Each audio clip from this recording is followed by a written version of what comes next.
पहुंच गए उत्तराखंड सदन और वहाँ पर देखते किस प्रकार से होने वाला है, क्या क्या होने वाला है। सबसे पहले बैनर से अपडेट करेंगे आपको। ये जो प्रोग्राम हो रहा है दिखा रहे हैं, जो है हिमालय बचाओ, गंगा बचाओ, भविष्य की चुनौती की और हमारी। वहाँ पर सभा कक्ष में हमें क्या मिलता है वहाँ पर। और आज जो ग्लोबल वार्मिंग दुनिया में वार्मिंग की वजह से जो चेंज आ गया है, देखो वो चेंज तो पूरी दुनिया में आ रहा है। उस चेंज को दुनिया को ही उसका सामना करना है और सामना करना पड़ रहा है। उसकी पहली स्थिति, जैसे मेरा गांव है, मैं अपने गांव से बताता हूँ। मुझे सौभाग्य कि मेरे गांव से हम सुबह उठते हैं तो सामने हिमालय नजर आता है। घर से अंदर से उठते भी सामने ही हिमालय नजर आता है। उस गांव में पहले एक टाइम में ऐसा था कि कोई आम हमारे वहां नहीं होता था। हमारे यहाँ आड़ू होता था, खूब आड़ू है, सेब है, नाशपाती है, जो है वो सब चीजें होती थी, लेकिन आम नहीं होता था। आम इसलिए नहीं होता था कि हमारे बुजुर्ग बोलते थे कि हमारे यहाँ की तासीर जो है वो आम की नहीं है, ठंडी तासीर है। आज हमारे वहां पिछले 10 साल से अब आम हो रहा है, खूब अच्छा आम हो रहा है, बहुत बढ़िया आम हो रहा है। इतनी मतलब सीधी बात कर रहा हूँ कि तासीर पूरी उतनी बदल चुकी है। अब वो तासीर क्यों बदली, मैं इसमें बरसों से हिमालय बचाओ, गंगा बचाओ अभियान चल रहा है, बातें हो रही है, गोष्ठियां हो रही है, यहाँ हो रही है, उत्तराखंड में भी होती है, कि उत्तराखंड भवन में भी और उत्तराखंड की सरकार में भी होती है, उसका अखबार में भी आता है, बातें हुई। लेकिन मैंने कंक्रीट कोई जो सोचा गया था उत्तराखंड बनने का, देखिए मैं आप एक बात आपके सामने कहना चाहूंगा। आप सब लोगों से मेरा परिचय है, बरसों से परिचय है। और उत्तराखंड के जब भी यहाँ आंदोलन हुए हैं दिल्ली में, तो सभी लोग जो है लगभग कभी ना किसी एक दूसरे के आमने सामने थे। ये नहीं अब्दुल सिंह जी बोलेगा, तो हम सब कहीं ना कहीं सब जुड़े हुए थे। क्यों हमने उत्तराखंड की बात किया, क्यों लड़ाई की कि उत्तराखंड अलग होना चाहिए? क्योंकि हमारी भौगोलिक स्थिति लखनऊ से मतलब जो मैदानी इलाके से अलग थी। अब वरना उत्तराखंड राज्य में जो है ना, चीफ मिनिस्टर तो हमारे हुआ करते थे वहां के टाइम, उत्तराखंड से चीफ मिनिस्टर थे। तो वो हमारा राजनीतिक अगर कद था उस टाइम ज्यादा था।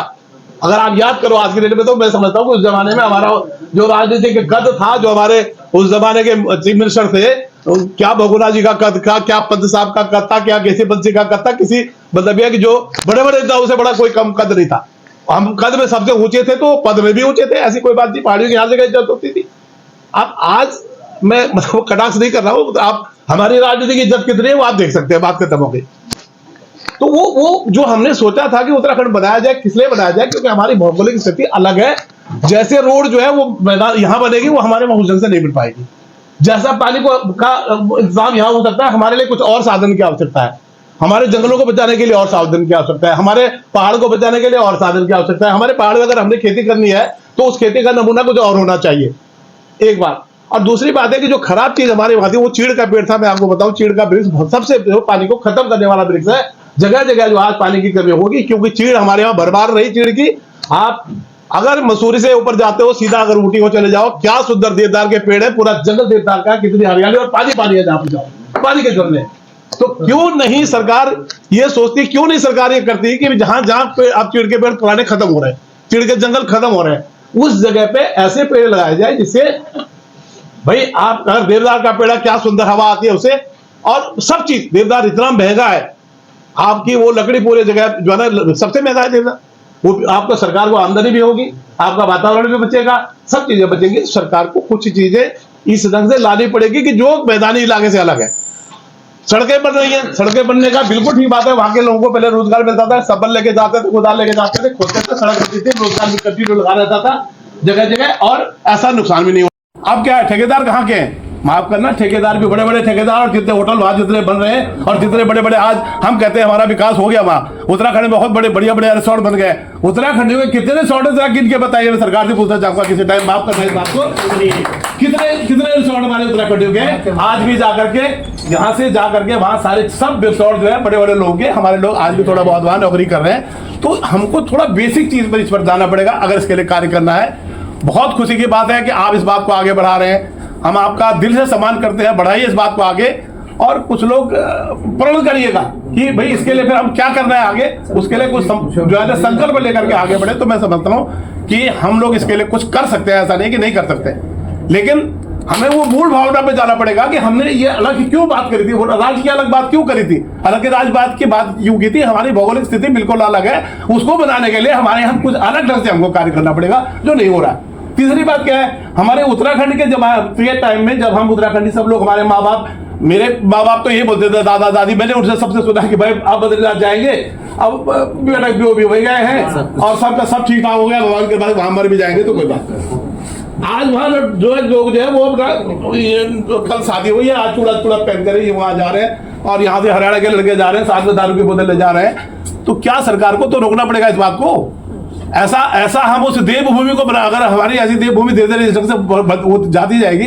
अभी पिक्चर आई खूब, एक पिक्चर का तो बहुत ही ज्यादा वो हुआ है, हमारे लिए शर्म है ना वो बात की कि जब देवभूमि में जाकर के लोग जो है वो एक गाड़ी के ऊपर बैठ करके 4 लड़के दारू की बोतल पी रहे हैं, वो और केदारनाथ से 1 मीटर दूरी पे, वो 1 किलोमीटर की दूरी पे।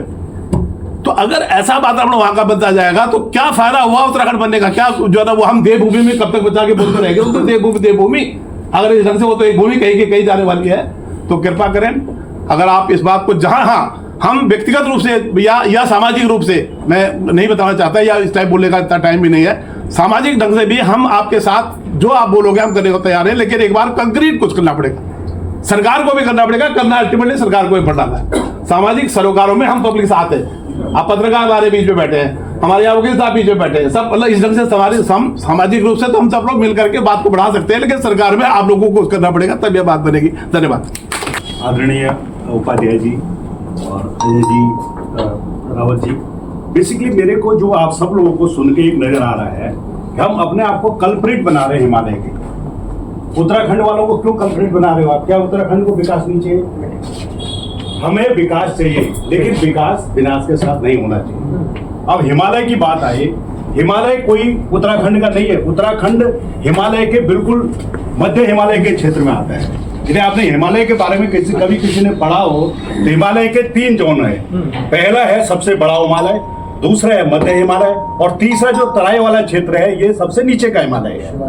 हिमालय जो शुरू होता है वो जो हिंदू कुश की पहाड़ियां हैं वहां से लेकर के और रखैन प्रांत तक है। तो हिमालय बहुत बड़ा क्षेत्र है। यदि उत्तराखंड का आदमी अपने आप को कहे कि मैंने मार दिया, मैं मर गया, मेरे यहाँ रोड बन गई, तो ये आप लोग इस चीज से बिल्कुल अपने आप को साइड कर दीजिए। अब रहेगी कि हिमालय को कैसे बनाना है, बचाना है। ये उपाध्याय जी ने बहुत अच्छी बात बोली है, इसमें हमें सब लोगों को साथ लेकर चलना पड़ेगा। मेरा एक रिश्तेदार अमेरिका में रहता है, वो अमेरिका से अस्थि विसर्जन के लिए कहाँ आया? हरिद्वार। तो मुझे अमेरिका वाले को भी साथ देना पड़ेगा, मुझे ऑस्ट्रेलिया वाले को भी साथ देना पड़ेगा। और इस देश की 2/3 जो जनसंख्या है वो हिमालय से पलती है। हिमालय का जो गंगा नदी है उसका टोटल जो लेंथ है वो कितना है? 2500 किलोमीटर। और इस देश की कितना 70% जनसंख्या को गंगा पालती है। तो ये उत्तराखंड का लोग जो है ना यहाँ पे आके बोलता जी कि हमने मार दिया, हमने रोड बना दी, हमने अरे क्यों ना बनाए भाई, क्यों ना बनाए रोड? हम स्कूल भी बनाएंगे, रोड बनाएंगे, विकास बनाएंगे और जिन लोगों को हम पाल रहे हैं उन लोगों से हम वसूलेंगे उस चीज को। पहले इस चीज को संकल्प लीजिए आज यहाँ पे बैठ के कि जो 70% जनसंख्या को हम पाल रहे हैं वो हम क्यों अपने आप को कल्प्रिट बना रहे हैं?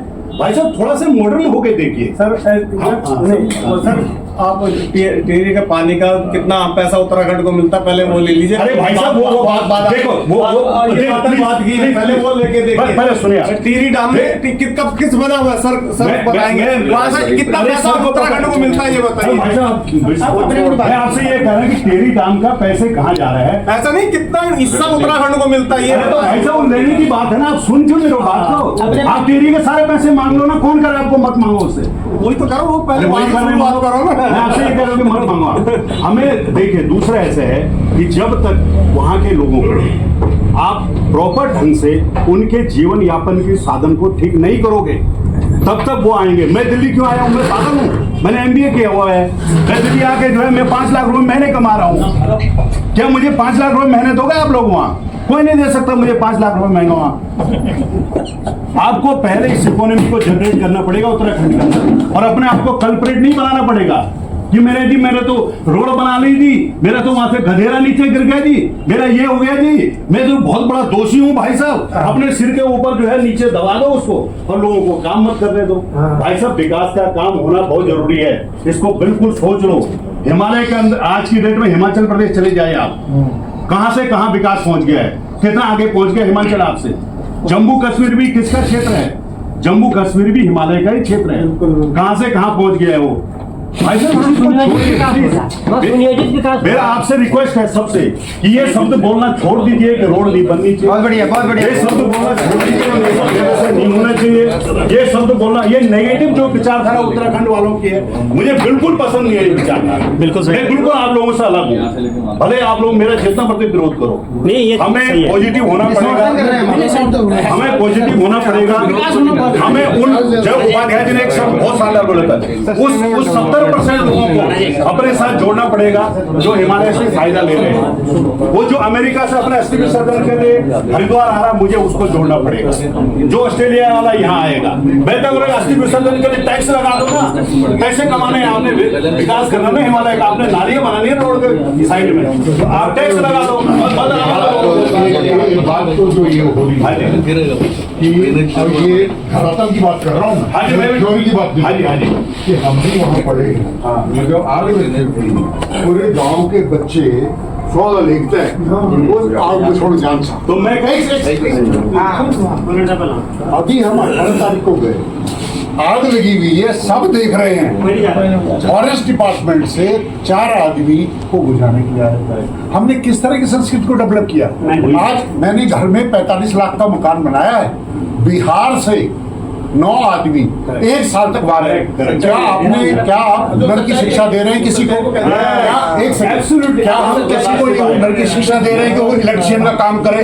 जो करने जाता है उसको नीची दृष्टि से देखते हैं। उसको ये जो है, ये मूवमेंट बनना चाहिए कि आप अगर एक सेकंड, अब जो है वहाँ पर चबुल जी, उपाध्याय जी, बटवाल जी ढोल बना रहे हैं, ढोल बजा रहे हैं, वो अपने ये सरकार को मूवमेंट के हिसाब से लेना पड़ेगा। अगर इस अवेयरनेस को, आज प्रधानमंत्री ने जो बात की है कि स्वच्छ भारत की एक मूवमेंट बना हर आदमी को। हमारे गांव में अगर 50 हैं तो 40-50-60 साल से देख रहे आज हर घर में बनाया हो। एक मूवमेंट बनना बहुत जरूरी है। सुनियोजित विकास और डिस्ट्रक्टिव विकास में फर्क है। मैं ये कहना चाहता हूं, ये दूसरे प्रधानमंत्री जी ने एक प्रधानमंत्री जी ने एक बहुत बड़ी बात करी थी। एक प्लांट बनाना है हिमालय हाउस। एक मिनट इधर आओ। प्रधानमंत्री जी उत्तराखंड गए थे और उन्होंने कहा था कि एक प्लांट बनाना है हिमालयन हाउस, जिसमें जो हिमालयन की चीजें हैं वहाँ के लोगों को कैसे रोजगार मिलेगा, उनके हम प्रोडक्ट दुनिया तक कैसे पहुँचाएंगे। मेरे से उस पर काम ही नहीं हुआ है। वो बोल करके कहानी खत्म हो गई वहीं से। कितने लोगों को हो रहा हाउस ऑफ हिमालय जो अम्ब्रेला है वो लॉन्च हो चुका है वैसा प्रधानमंत्री, लेकिन कहाँ पहुंचा वो काम भी हो गया, कहाँ पहुंचा है? कंपनी भी बन गया। आपको पता नहीं 100 करोड़ से ज्यादा का उसमें टर्नओवर है अभी। वो केवल अम्ब्रेला है जो स्टेप लगा रहा है, जो हिमालय और दूसरी संस्थाएं उसके अंदर आ रही है। यहाँ पे आगे खाली ये कहना ठीक है काम नहीं हो रहा, काम हो रहा है, तो वो 100 करोड़ से ज्यादा कंपनी है आज के दिन। अच्छा अमेजन वगैरह में भी उसको ढूंढ सकते हैं हाउस ऑफ हिमालय, वो समझ में आता। तो कुल मिलाकर ऐसा है, देखिए हमें सब लोगों को पार्टिसिपेशन कराना पड़ेगा। हिमालय के लोगों का, जो वहाँ के लोकल के लोग हैं, उनका डेवलप करना पड़ेगा। और जो 70% लोग हमारा फायदा उठा रहे हैं, उनसे कुछ ना कुछ ढंग से पैसे लेने पड़ेंगे। सर, ये सरकार को सोचना पड़ेगा। भले आप, मैं कह रहा हूँ, किसी भी चीज पे किसी ढंग से, बिना पैसे के दुनिया में कुछ नहीं हो सकता। भाई साहब, हम यहाँ पे बैठे हैं, चाय के पैसे किसी ने दिए यहाँ पे, तो पैसे हम कैसे जनरेट करें, हम इकोनॉमी को कैसे जनरेट करें। ये तो डिबेट जो है ना इकोनॉमी से कॉमर्स पे ये डिबेट सब्जेक्ट में नहीं जा रही है। ये डिबेट सब्जेक्ट में नहीं है, ये आउट ऑफ द वे जा रही है। हमारा सब्जेक्ट जो है ये हिमालय बचाओ, गंगा बचाओ, ये सब्जेक्ट है हमारे, और हम आउट ऑफ द वे बात कर रहे हैं। हिमालय में बात करेंगे, आप तो कॉमर्स में आ गए। आप तो डिबेट जाने ना, वो असली हमारे व्यवहार दिखाने के हम क्या चाहते हैं।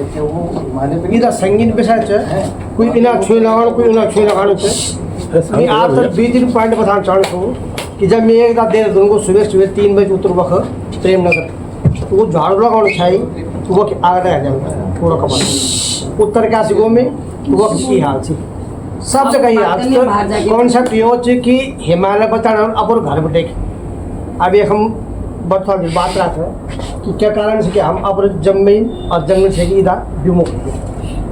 तो आप सरकार हम छो, तो हम आपसे निवेदन करना छो कि वो रास्ता दें कि ये पर ठोस उत्तराखंड सरकार था जहाँ पड़ो कि हमारी नीति पर यहाँ है और तब आप दगड़े जनता दाम बंद हुई। दूसरी बात ये हो कि वो हक ब्लॉक था बचाव पड़ा, गाँव बचाव पड़ा था।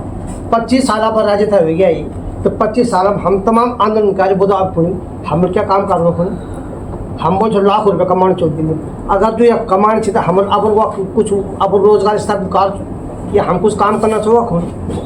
तो मेरा निवेदन हो कि एक तो जो अनावश्यक घुसपैठ होनी चाहिए और जो कब्जा होना चाहिए वही तो सरकार तो रोकना पड़ा लो, न तो 10 साल बाद न तो उत्तराखंड बचना न हमारा गाँव बचना और फिर गंगा हिमालय हम लोग के घर माननीय सभ्य आज आपको मैं उत्तरकाशी बढ़िया आऊँ अभी उत्तरकाशी समझो एक ज्ञान सुखद बीच में वो हमारे एक रिश्ते दोस्त पूछी दुकान थी। आज वो स्थिति हो कि वो हम इन बोल छोड़ने के बाद एग्रीमेंट करा 3-4 दुकान से मोटर में कहते वो बाद में करेंगे। तो स्थिति हो कि जब वो कोई मूवमेंट उठ अभी उत्तरकाशी तो वो के बाद वो लोग बहुत मुस्तैदी से संगठित होगी और हम लोग जो बर्थडे लोग हम लोग आपका ही विचार है उत्तराखंड में स्थिति बहुत विस्फोटक है और हम लोग दिल्ली में बैठेगी और बहुत जगह बैठे हम बात बहुत बड़े करना चाहते हैं लेकिन बेसिकली पर गाँव में चढ़े समाज में चढ़े 25 साल में हम इनके लिए निकाल के जो हमारा बच्चा था वो 10,000 रुपये नौकरी मिलेगा वो पर रोजगार मिलेगा। पिरूल से लेके पानी से लेके खनिज जो हमारे जो प्राकृतिक वनस्पति तो वो पर काम के लिए निकाला मिला हमारा लोग जो आज हम बोलते चिड़िया का जंगल समाप्त होगी। चीड़ थी लेकिन प्रजाति से कि वो ऐसा लगाना जरूर नहीं, अगर एक डाल हो गया तो है साल जो सब पे बीज उड़ा धर धर चढ़ा और हमारे सरकार चटे सरकार था हम नर्सरी लगी कम और चिड़िया का डाल रहे हम जंगल चिड़िया हम जो तो बांझ नाश कर दिया बुरांस को नाश कर दिया। तो ये तो हम था ये अगर हिमालय बचाओ कई संस्था नहीं बचाओ अगर सरकार उत्तराखंड की आप उन बैठाओ जो हिमालय तो उधर बचाना तो वह पॉलिसी बाहर पड़ रहा था और आप आंदोलन में रहो आप जो गढ़वाल भाषा पर भी जो एक आप वो इमेज के आप वो शपथ ले आप शपथ नहीं मनेंगे आई मीन हम अपने भाषा बताना बात कौन चुना अपने संस्कृत। अच्छा एक बात बतावा कि सब लोग हम बैठो जो बल्कि मैं आप खूब ठमका लगाऊंगा माफ करे में लेकिन मैं बहुत प्रोग्राम हमारे लोग ने हो गया आज कि अगर हम मर के मिलने चाहिए जाओ तो हमारे लोग तैयार तो सिर्फ नचोड़ हमारे संस्कृति गंभीर चिंतक के लिए नहीं हमारे समाज को नहीं हमारे सरोकार को नहीं हमारे संस्कृति को नहीं हमारे भाषा को नहीं। आज हमारे कलाकार जो बड़ी दयनीय स्थिति थी कोरोना काल में कलाकार मर गया हमारा वो था जो आर्थिक मदद नहीं मिली। तो ये फर्क गैर चिंतन है सिर्फ जो एक पक्ष से बात अगर हुई ली और यह उत्तराखंड राज्य बनना 25 साल बाद में आता पूछूँ कि हमारे जो पहाड़ क्या वो बजट जब मेरा गाँव डिस्पेंसरी नहीं ब्लड टेस्ट नहीं हो सको दो एक्सरे नहीं हो सकती एक प्लास्टिक नहीं हो सको दो तो हम 25 साल में क्या करना चाहते ऐसा हम क्या करना बताओ कि पॉलिसी बढ़ना चाहिए से और हम इन चाहते कि आपको जो व्यक्तित्व है ना आज आप आंदोलनकारी छोड़ना सर आप सबको कोई जरूरत नहीं आप विधायक हो फिर 2027 में जब चुनाव हो तब आप आ जाए लेकिन आप हमारे में दर्द है कि हमारे समाज को हमारे पहाड़ को एक नीति बढ़ना चाहिए हमारे लोग को भलो छोड़े तो आज शुरू करो चाहे हिमालय के बहाने से तो हमारे भाषा भी बचाएं हमारे गाँव भी बचाने और जो जो डेमोग्राफी चेंज हुआ ना वो पर ध्यान देना पड़ा लो वैचारिक राजनीतिक भेद सबको हो सकती लेकिन जब समाज डालो तभी हमारी राजनीति भी चले। बहुत बहुत धन्यवाद।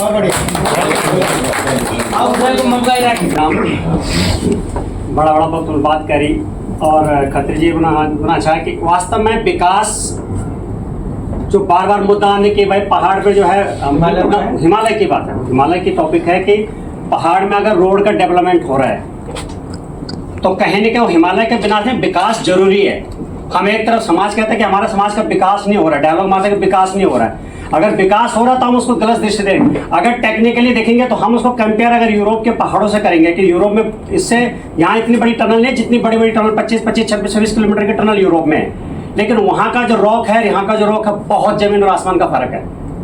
तो मेरा कहना है कि जो सरकार में जो विशेषज्ञ है मतलब जो भी अगर रोड डेवलपमेंट हो रही है टनल डेवलपमेंट हो रही है वो हो रहे हैं तो उसके लिए विशेषज्ञ क्योंकि हमारे उत्तराखंड में अगर एक कलवर्ट किसी जो वहाँ पे बैठे हैं सरकार में बैठे जो टेक्निकल इंजीनियर बोल रहे हैं वो PWD JE से जो बैठे हैं उनको अगर एक पुल की भी अगर उनको डिटेल के अगर कुछ पूछा जाए कि सकता है तो उनको कुछ पता नहीं है आए दिन घटनाएं क्यों हो रही इसलिए पहाड़ के अगर विकास के तो बहुत जरूरी है। दूसरी बात कि अब एक उन्होंने बोला था कि आवाज से साउंड से वो होता है ये वास्तव में हिमालय क्या होता है कि यूरोप में क्या पॉपुलेशन कम है तो वहाँ के हिमालय जो है बिल्कुल तुम देखोगे तो जहाँ लोग रह रहे हैं उसके आगे बिल्कुल वो है। हमारे यहाँ जब कह रहे हैं कि बद्रीनाथ में इतने लाख चले गए केदारनाथ में इतने लाख चले गए कहीं ना कहीं एक तरह से विकास भी जरूरी है कि हाँ भाई फंडिंग आ रहा है वो ठीक है, लेकिन ऐसे फंडिंग में वास्तव में कि जिसका हमारा समाज में आज जो है गलत दृष्टि से देखा जा रहा है कि वहाँ पे जो कह रहे हैं ये बनना हो।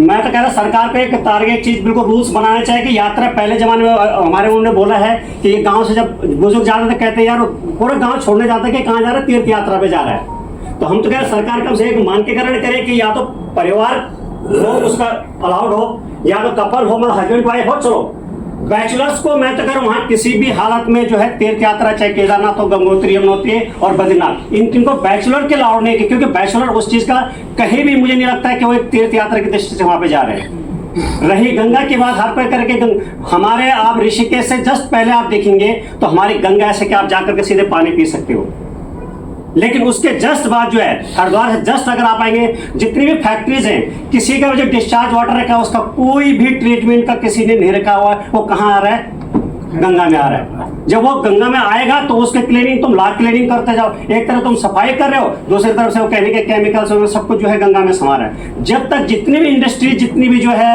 गंगा के लगा के 2500 किलोमीटर लंबी गंगा है, अगर उसके ऊपर अगर पॉइंट ध्यान रखा जाए जब तक उस चीज को नहीं होगा गंगा साफ नहीं होगी। तुम चाहे लाख उस पर करोड़ रुपए लगा लो, कुछ लगा लो, वो साफ नहीं हो सकती जब तक उस केमिकल्स की फैक्ट्री को डिस्प्ले नहीं किया। पहाड़ में तीसरा हमारे ध्यान देने बड़ी अच्छी बात कही कि वास्तव में पहाड़ों को बचाना है तो हमें खुद जो है यहाँ दिल्ली, बम्बई, कलकत्ता हम यहाँ मंचों से भाषण तो दे रहे हैं, लेकिन हमारे खुद का वहाँ जो अपना घर जो है मकान रहने के लिए नहीं है। अपने अगर कोई बोले कि तेरी गौशाला वहाँ है, उसे नहीं पता है, तेरे घर में 2-4 पेड़ लगे कहते नहीं पता है, उनको अपना खुद का पता नहीं। मुझे लगता है कि सबको अपने पहले गाँव बसाना जरूरी है। गाँव बचेगा, गाँव बसेगा तो होगा। मैं राणा जी पूरा करने देखिए, हाँ लगातार जो है हर महीने मैंने जो है पिछले महीने 350 अखरोट के पेड़ का पूरा अपने जितना चक्का था पूरा 350 अखरोट के पेड़ वहाँ लगाए। दूसरी जगह था वहाँ का मतलब 30-40 सेब के पेड़ की शुरुआत करी है। आदरणीय गोपाल उप्रेती जी हैं जो आज वास्तव में गिनीज बुक में नाम लिखा चुके हैं, वो भी एक इंडस्ट्री यहाँ थे, लेकिन उन्होंने पहाड़ तरफ किया। आज कई लोगों को वहाँ रोजगार भी दे रहे हैं और मोटी कमाई भी कर रहे हैं और पूरा का पूरा बागवानी उनका चल रहा है। उन लोगों से थोड़ा बहुत प्रेरणा लेकर के हमने भी शुरुआत करी है। तो मैं कह रहा हूँ हर कोई अगर अपने क्षेत्र में जाए, अपने घर के आसपास अगर 5-10 पेड़ भी लगाएं, ये सोच के नहीं कि मुझे बिजनेस करना है, क्योंकि तुम कमाई तो यहाँ कर रहे हो, पर ये सोच के अगर वहाँ पर 10 पेड़ लगेंगे तो गांव के जो आसपास के लोग वहाँ रह रहे हैं कम से कम उनके लिए फल हो। तो कहीं ना कहीं अगर ये चीज है तो पहाड़ बचेगा, वास्तव में तभी बचेगा। और जो वहाँ पे ये बाहरी तत्वों का जो आदरणीय उपाध्याय जी आपको तो सब पता है, हमसे ज्यादा पता है, जो बाहरी तत्वों का वो हो गया। और जो अभी सुनने में आ रहा है कि उत्तराखंड में जो है परिसीमन जो है जनसंख्या के आधार पर होगा। अगर जिस दिन वो हो जाएगा तो जिस राज्य के आप आंदोलनकारियों ने परिकल्पना करी थी वो खत्म हो चुका है, क्योंकि पहाड़ में आप जो है शहरों में जो है विधायक 25-40 हो जाएंगे और पहाड़ में 10-15 पूरे पहाड़ों को देखेंगे तो 15 भी नहीं बचेंगे। और लास्ट में जो बाहरी तत्व होगा वो हम पर, पहले यूपी वालों ने हम पर राज किया, अब जो वही हरिद्वार, उधम सिंह नगर वाले ये वाले हम पर राज करेंगे। ये विचार आपका बहुत जरूरी है। मैं इस सब्जेक्ट है हमारा हिमालय बचाओ, गंगा बचाओ, भविष्य की चुनौतियां और हमारी भूमिका। हमें बेसिकली फोकस करना है इस पे। हिमालय जो है बेसिकली आपको याद हो 2013 में जून में जो केदारनाथ में जो त्रस्ती आई थी उसका कारण क्या था? उसका कारण था हिमालय में ग्लेशियर, क्योंकि जो ग्लोबल वार्मिंग है, जो हम लोगों का टेम्परेचर है पहले की अपेक्षा बहुत बढ़ चुका है, जिसके कारण धीरे धीरे ग्लेशियर पिघल रहा है। पिघलने के कारण उसमें एक लेक की बनी उसका, और लेक के बाद जो डिस्ट्रॉय हुआ फिर वो केदारनाथ मंदिर में जाके पानी गिरा, जिससे पूरी त्रस्ती हुई, कई लोग बर्बाद हो गए, घर बह गए, लोग मर गए, सब आप लोगों को पता है, ठीक है ना। तो ये इसका मेन कारण है। तो इसके पीछे जो है देहरादून की बॉडी साइंटिस्ट लोग भी इस पर लगे हुए काफ़ी रिसर्च कर रहे हैं। तो इस पर मैं चाहता हूँ कि आप विधायक हैं तो थोड़ा इस पर थोड़ा आप लोग ध्यान दें कि किस प्रकार से हम इस चीज़ को बचा सकते हैं। अब आते हैं हम लोग गंगा पे। देखो गंगा जो है हमारी जो है विष्णुप्रयाग से होते हुए नंदप्रयाग, कर्णप्रयाग, देवप्रयाग और आके हरिद्वार में ख़त्म हो जाती है। हरिद्वार में आके गंगा आगे बनती है, जिसका कि जो हमारी हिंदुओं की सबसे बड़ी मोक्ष धाम है वो, मेरे ख्याल में सब लोग वहाँ जाते हैं, अपने पितरों का सब लोग वो करते हैं।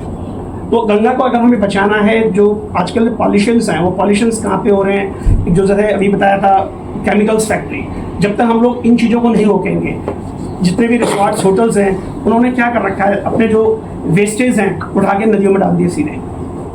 तो जब तक हम उनको नहीं रोकेंगे उनके लिए कुछ बनाएंगे नहीं, कि कुछ सिस्टम से बनाएंगे कि इनको किस प्रकार से जो वेस्ट प्रोडक्ट है वो नदी में अंदर ना जा सके। दूसरा कारण है विकास की, अभी भाई साहब बोल रहे थे विकास बहुत जरूरी है। जब विकास होगा तभी हम लोगों की भी उन्नति होगी, हम भी तभी गरीबी रेखा से ऊपर आएंगे। विकास बहुत जरूरी है, लेकिन विकास के साथ साथ हम लोग का थोड़ा सा ये भी कि हम लोगों को ध्यान भी देना है कि अगर हम अपना कोई काम कर रहे हैं तो जैसे हम लोग, मैं बेसिकली श्रीनगर का हूँ, धारी देवी आपको नाम सुना होगा, धारी देवी से 2 किलोमीटर पहले डुगरी पंथ है, जहाँ पे भविष्य का डुगरी पंथ धारी देवी रेलवे स्टेशन आने वाला है। मैं बेसिकली वहीं का हूँ, मैं वहीं का रहने वाला हूँ। तो अब जैसे नदी बन रही है बैदाबादी, तो उसके अंदर आपने देखा होगा कि ये लोग क्या कर रहे हैं, उठा के सब नदियों में डाल देते हैं, ठीक है, नदियों में डाल, जो कि शायद गलत है। वो भी एक पॉल्यूशन का कारण है। दूसरा क्या है कि हम लोगों ने जंगल हमारे खत्म हो चुके हैं। जंगल में हम लोगों को पेड़ वगैरह पौधे लगाने चाहिए, क्योंकि जो बाढ़ को हम रोकते हैं बेसिकली पेड़ पौधों से ही रोकते हैं। पहले ही शायद यही कारण होता था, बाढ़ को रोकने के लिए हम लोग पेड़ पौधे लगाते थे, जो कि आज 0 हो चुके हैं। हमें थोड़ा उस पर भी जाना है, और ये शुरुआत हम लोगों को खुद को करनी भी पड़ेगी। जब हम लोग आगे बढ़ेंगे तभी ये चीज़ें होंगी, तो इस चीज़ पे हम लोगों को ध्यान देना सबसे ज़्यादा। हरीश कुमार बिष्ट जी आप इधर आ जरा। अच्छा पिछले हाँ ठीक है यही से मुझे इस बारे में कोई जानकारी नहीं थी। मैं तो अभी सती जी का फ़ोन गया तो किसी काम की वजह से मैं यहाँ आ गया और बैठक यहाँ चल रही है। तो आप सबको बधाई, क्योंकि कम से कम पहाड़ के नाम पर, विकास के नाम पर जो हम यहाँ पे इकट्ठा हुए हैं, और इससे एक सार्थक पहल तो जरूर होगी, ये उम्मीद ज़रूर की जा सकती है। जहाँ तक पहाड़ के विकास के और उसकी चिंताएँ हैं, ये विषय लगातार मुझे लग रहा है कि 40 साल से तो मैं भी सुनता आ रहा हूँ कि यहाँ हम पहाड़ को बचाना है, कितने आंदोलन हुए, कितनी गोष्ठियाँ हुई, लेकिन उसका रिजल्ट अभी तक कोई सार्थक मिला नहीं। लेकिन चूंकि अब इसमें जो राजनीतिक लोग हैं, उपाध्याय जी जैसे व्यक्ति, सब तमाम लोग जुड़ रहे हैं, तो निश्चित तौर पर एक अच्छी पहल होगी। गंगा बचाना है या हिमालय बचाना है, 2 अलग अलग धाराएं हैं। यदि हिमालय बचाना है तो केवल उसमें गंगा शामिल नहीं होती, उसमें गाँव भी शामिल होती है। तो हमें गाँव को पहले बचाना होगा। गाँव की क्या स्थिति है, मैं 45 साल से दिल्ली में रह रहा हूँ, पहाड़ के बारे में ज़रूर बात करता हूँ, लेकिन पहाड़ कितनी बार जाता हूँ, कितने गाँव मैंने अपने गाँव में मैंने क्या किया, अपने लोगों के लिए मैंने क्या सोचा है, ये मैं मुझसे पूछेंगे तो नील होगा। तो ये जो समस्याएं हैं, जब तक हम पूरी तरह से जागृत नहीं होते और अपने पहाड़ के बारे में चेतना हमें नहीं जागती, जिस तरह की चेतना उत्तराखंड आंदोलन को लेकर के समय में हुआ था, एक पहाड़ के साथ ये हमारे सामने एक टारगेट था कि हमें ये करना है, राज्य को प्राप्त करना है। लेकिन आज ऐसा नहीं है। यदि आप टारगेट आज निर्धारित करते हैं कि सचमुच में पहाड़ का विकास हमें करना है तो होगा, दृढ़ शक्ति भी आपके पास है तो होगा।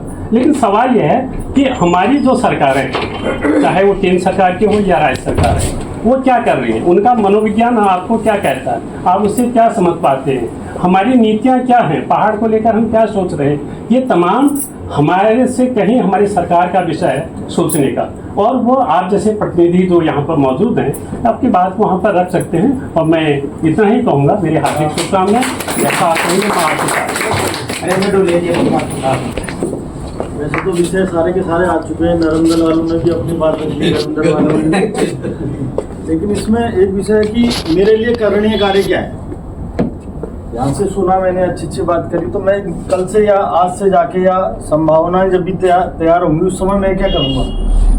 मुझे ऐसा लगता है कि ये बहुत अच्छी पहल है, क्योंकि हम सबके आगे टैग लगाए देवभूमि उत्तराखंड के हम लोग बिलोंग करते हैं, और संपूर्ण विश्व में देवभूमि का मान है, तो नेचुरली बात है कि पहाड़ वालों का मान भी सबकी नज़रों में, सर्व समाज की नज़रों में रहता ही है।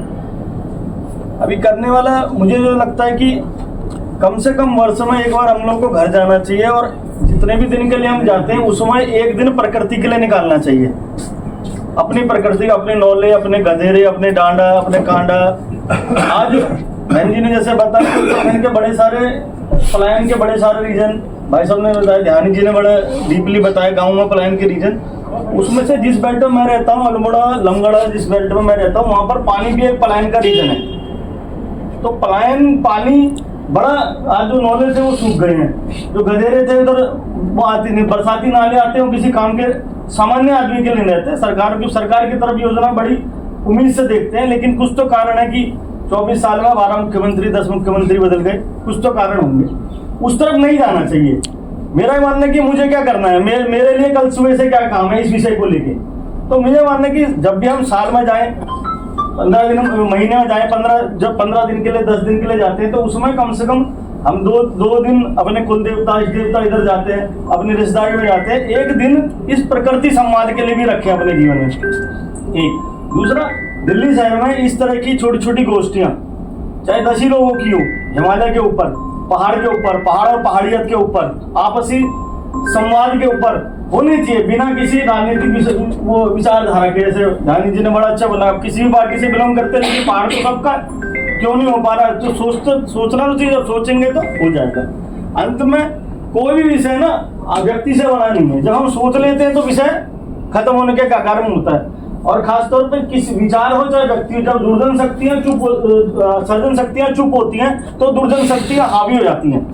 चाहे हम पहाड़ की बर्बादी का कारण ढूंढे, चाहे हिमालय की बर्बादी का ढूंढे, चाहे वो किसी भी बर्बादी का कारण ढूंढे, जब समाज एक होता है तो चीजें निकलने चालू हो जाती है, सकारात्मक पहल चालू हो जाती है। ऐसी एक सकारात्मक आज उपाध्याय जी के नेतृत्व में हुई और देवेंद्र जोशी जी ने मुझे बुलाया, उनका आभार आप सबका हो।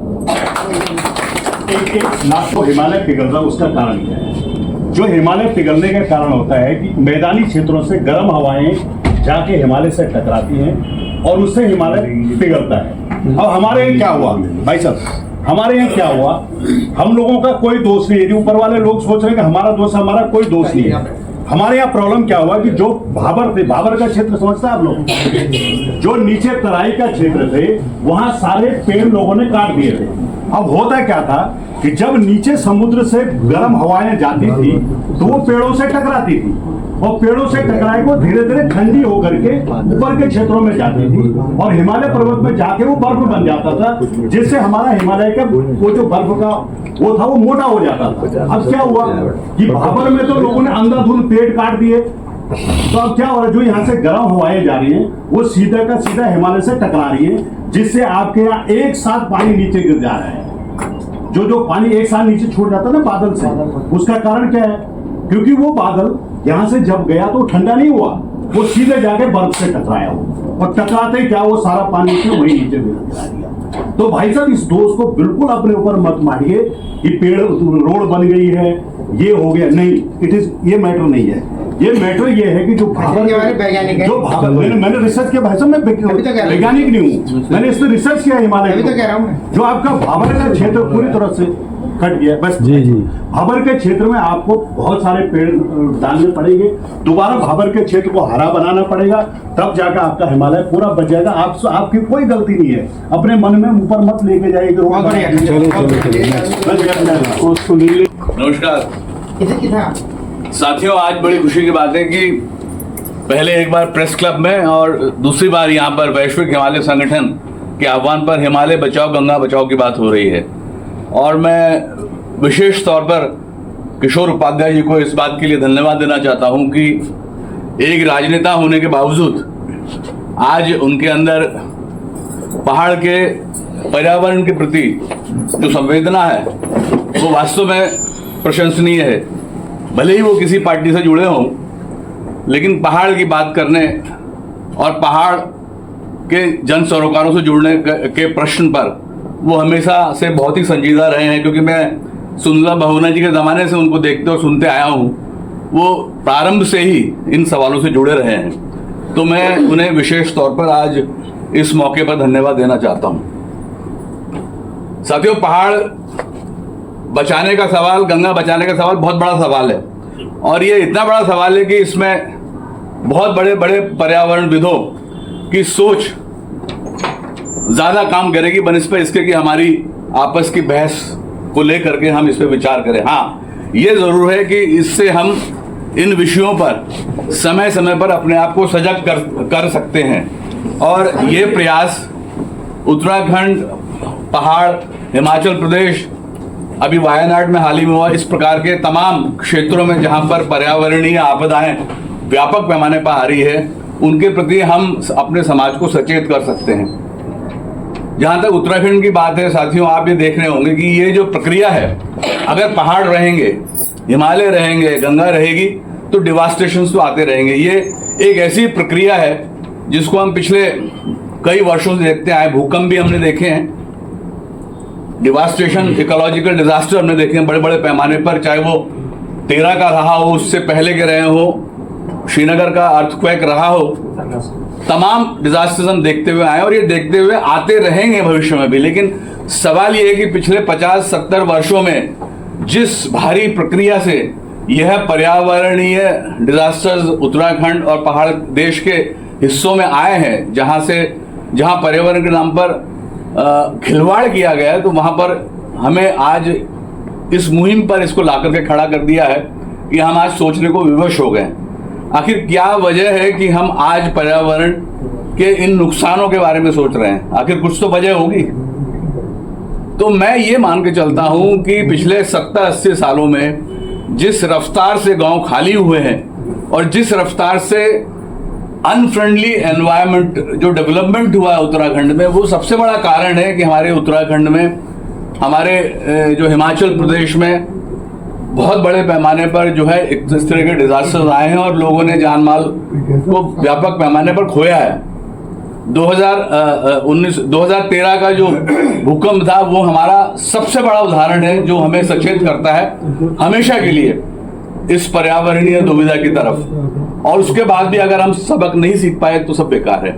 आपने देखा होगा कि ऑल वेदर रोड्स का जब सिलसिला जब से शुरू हुआ है, ऑल वेदर्स रोड के शुरू होने के बाद भले ही वो व्यापक पैमाने पर एक डेवलपमेंटल नेटवर्क है, डेवलपमेंटल परिकल्पना है और काम हो रहा है, कर्णप्रयाग से लेकर के ऋषिकेश से लेकर कर्णप्रयाग तक रेल नेटवर्क का भी काम हो रहा है, जिसमें 80% टनल्स हैं बहुत व्यापक पैमाने पर। सभी जानते हैं कि हमारे जो पहाड़ है वो ग्रोइंग स्टेज में है, चाइल्ड उनका जो स्वरूप है वो एक तरह से बच्चे की तरह है। हमारे पहाड़ बुरबुरे हैं, हमारे पहाड़ रॉकी नहीं है, और हमारे पहाड़ में जितनी भी आपदाएं अभी तक आई हैं सभी लोग जानते हैं और पूरे हिंदुस्तान के लोग जानते हैं। हमारे सीस्मोलॉजिस्ट कई बार इस चीज को कह चुके हैं कि जोन 5 में हमारा उत्तराखंड आता है, जो इकोलॉजिकल डिजास्टर्स के लिए, टेक्टोनिक अपहीवल्स के लिए बहुत ही प्रोन है। और उन्होंने भविष्यवाणी भी कर रखी है कि आज से लेकर के आने वाले 50 साल तक कभी भी 8 से ऊपर रेक्टर स्केल पर भूकंप पहाड़ में आ सकता है, जो दिल्ली तक को तबाह कई हद तक कर सकता है। तो मेरा कहने का तात्पर्य अभिप्राय ये नहीं है, मेरा कहने का तात्पर्य अभिप्राय ये है कि वो भूकंप आएगा या नहीं आएगा वो तो भविष्य घर में छिपा हुआ है। लेकिन एक बात तो बहुत स्पष्ट और साफ है, एक तरफ जहां गांव खाली हो रहे हैं, दूसरी तरफ हमारे जो मेट्रोपॉलिसिस से लोग पहाड़ की तरफ जा रहे हैं, चाहे वो किसी भी धर्म संप्रदाय के हों। एक बात बहुत स्पष्ट है कि डेवलपमेंट नदियों के किनारे हो रहा है, रिसोर्ट्स के नाम पर, कमर्शियल बिल्डिंग्स के नाम पर, होटल्स के नाम पर। और आपने देखा होगा जब बड़ी बड़ी आपदाएं आती हैं तो आपदाओं के बाद नदी के किनारे के तमाम हिस्से जो है वो डूबते हैं, व्यापक पैमाने पर पर्यावरण क्षति होती है और जान माल का नुकसान होता है। अगर जान माल का नुकसान होता है तो वो सबसे पहले हमारे पहाड़ के लोगों को ही होगा, क्योंकि हमारे लोग वहां बसते हैं। तो मेरा कहने का मतलब ये है कि एक तरफ हमारा जोशीमठ धस रहा है, दूसरी तरफ 2013 जैसी त्रासदियां आ रही हैं जिसमें लगभग 10,000 से ज्यादा लोग हताहत हो गए, हजार करोड़ रुपए का नुकसान देश को हुआ है। जैसे हमारे उपाध्याय जी ने कहा कि गौमुख ग्लेशियर 50 किलोमीटर पीछे खिसक गया है ग्लोबल वार्मिंग की वजह से। तो ये तमाम साइंस ऐसे हैं जो हमें भविष्य में इस ओर इंगित करते हैं कि we are likely to confront a very tremendously disastrous disaster in the future। ऐसी परिस्थितियों में हमारे सामने एक ही रास्ता बड़े पैमाने पर आता है कि हम व्यापक पैमाने पर, मैसिव स्केल पर उत्तराखंड में प्लांटेशन करें। नंबर 1, वाटर कंजर्वेशन के साधन मैसिव स्केल पे वहां पर जिंदा करें, और साथ साथ जो हमारे यहाँ फुटफॉल्स, जो केदारनाथ धाम, बद्रीनाथ धाम, 4 धामों पर जो फुटफॉल्स बढ़ रहे हैं, जो गाड़ियों का सिलसिला बढ़ रहा है, जो ग्रीन हाउस एमिशंस हो रही है बहुत बड़े पैमाने पर, इनको सरकार एक ऐसी पॉलिसी लाए कि इन पर मौके के हिसाब से मौसम के हिसाब से इन पे रोक लगाई जाए, ताकि हमारे उत्तराखंड पे जो उसकी कैरिंग कैपेसिटी है जो बियॉन्ड रिपेयर हो रही है उसको ठीक किया जाए। और आपने भी देखा होगा कांवड़ यात्रा हुई, कांवड़ यात्रा में 5 करोड़ से ज्यादा लोग वहां पर गए हैं और ये सिलसिला चलता ही रहेगा। मैं समझ सकता हूँ ये रुकेगा नहीं, कभी ना रुकना चाहिए। लेकिन दुर्भाग्य ये है कि वहां पर हजारों हजार टन वो अपने जो है रबिश छोड़ आते हैं, प्लास्टिक छोड़ आते हैं, और वही प्लास्टिक जो 400 साल तक नहीं पिघलता है। तो मेरा कहने का तात्पर्य अभिप्राय ये है कि हमारी सोच को हमें बहुत व्यापक करना पड़ेगा, हमें डेवलपमेंट करना पड़ेगा, लेकिन development not at the cost of environment. और साथ साथ हमें नदियों के किनारे एक ऐसी पॉलिसी बनानी पड़ेगी कि 500 मीटर तक या उससे ज्यादा तक जो है वहां जितने कंस्ट्रक्शन हो रखे हैं उसके आगे भविष्य में वो कंस्ट्रक्शन ना हो।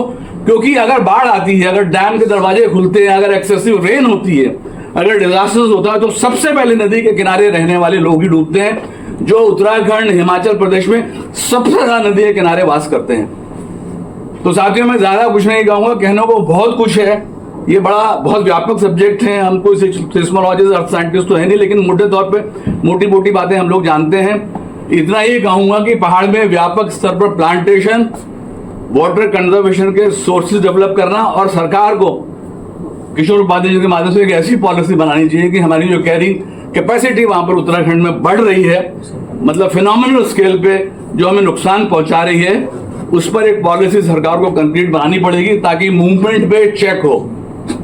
आपने देखा होगा ऑल वेदर रोड्स के जो रूट्स हैं बद्रीनाथ और केदारनाथ के बीच में, अभी पिछले कुछ दिन पहले वहां 9 से लेकर 13 जगहों पर व्यापक लैंडस्लाइड हुए हैं, पूरे पहाड़ के पहाड़ बह गए हैं। इसका मतलब ये है कि इन डेवलपमेंट्स का इम्पैक्ट तो वहां पड़ ही रहा है, जो मैं समझता हूँ कई हद तक अनफ्रेंडली है। तो व्यापक पैमाने पे जो डिफॉरेस्टेशन हो रहा है उसे रोका जाए, जो व्यापक पैमाने पर नदियों में जो ये जो बल्क स्तर पर जो गंदगी फेंकी जा रही है उसे रोका जाए, और व्यापक पैमाने पर प्लांटेशन वहां पर किया जाए, ताकि भविष्य में हम इस दिशा में कारगर साबित हो पाए। जय हिंद, जय भारत, जय उत्तराखंड। का बहुत बहुत धन्यवाद करता हूं, स्वागत करता हूं, और मैं अपने आप को खुशनसीब समझता हूं कि हमारे माननीय विधायक किशोर उपाध्याय जी, जिनके आह्वान पर मैं ग्रेटर नोएडा से आया हूं। तो यहाँ पर बहुत बुद्धिजीव लोग बैठे हुए हैं, हमारे भाई हैं, छोटे भी हैं, बड़े भी हैं। तो समस्या तो यहाँ पर सभी ने बताई है और सभी को पता है। और पहाड़ कोई आप मतलब पहाड़ है, हिमालय, गंगा, ये आपकी नहीं है, हम सबकी है, पूरे देशवासियों की है, और विश्व में जितने भी सबकी है।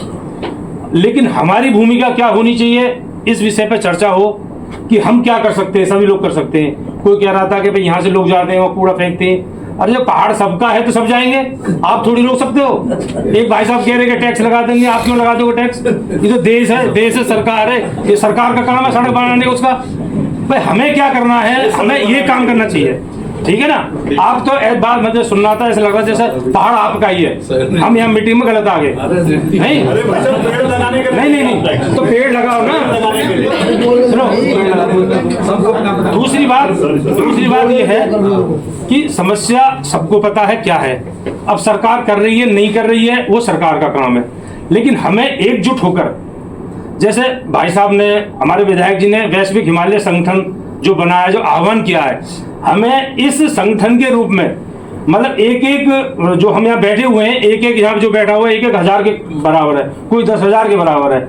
हम ब्लॉक स्तर से लेकर और जिला स्तर तक एक अपने संगठन को पहले तैयार करें, और सरकार कोई भी हो उसको मजबूर कर दें कि भाई हिमालय बचानी है, गंगा बचानी है, तो हमारा ये काम पूरा हो सकता है। वरना हम यहाँ भाषण दे के चले जाएंगे, कुछ नहीं होगा।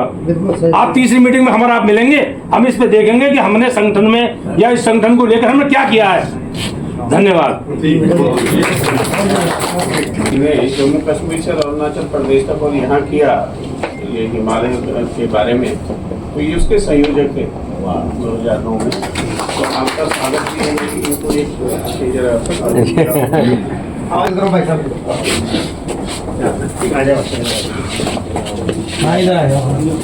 सौभाग्य है, इतनी बड़ी बात कही है, उस चीज का संयोजक थे।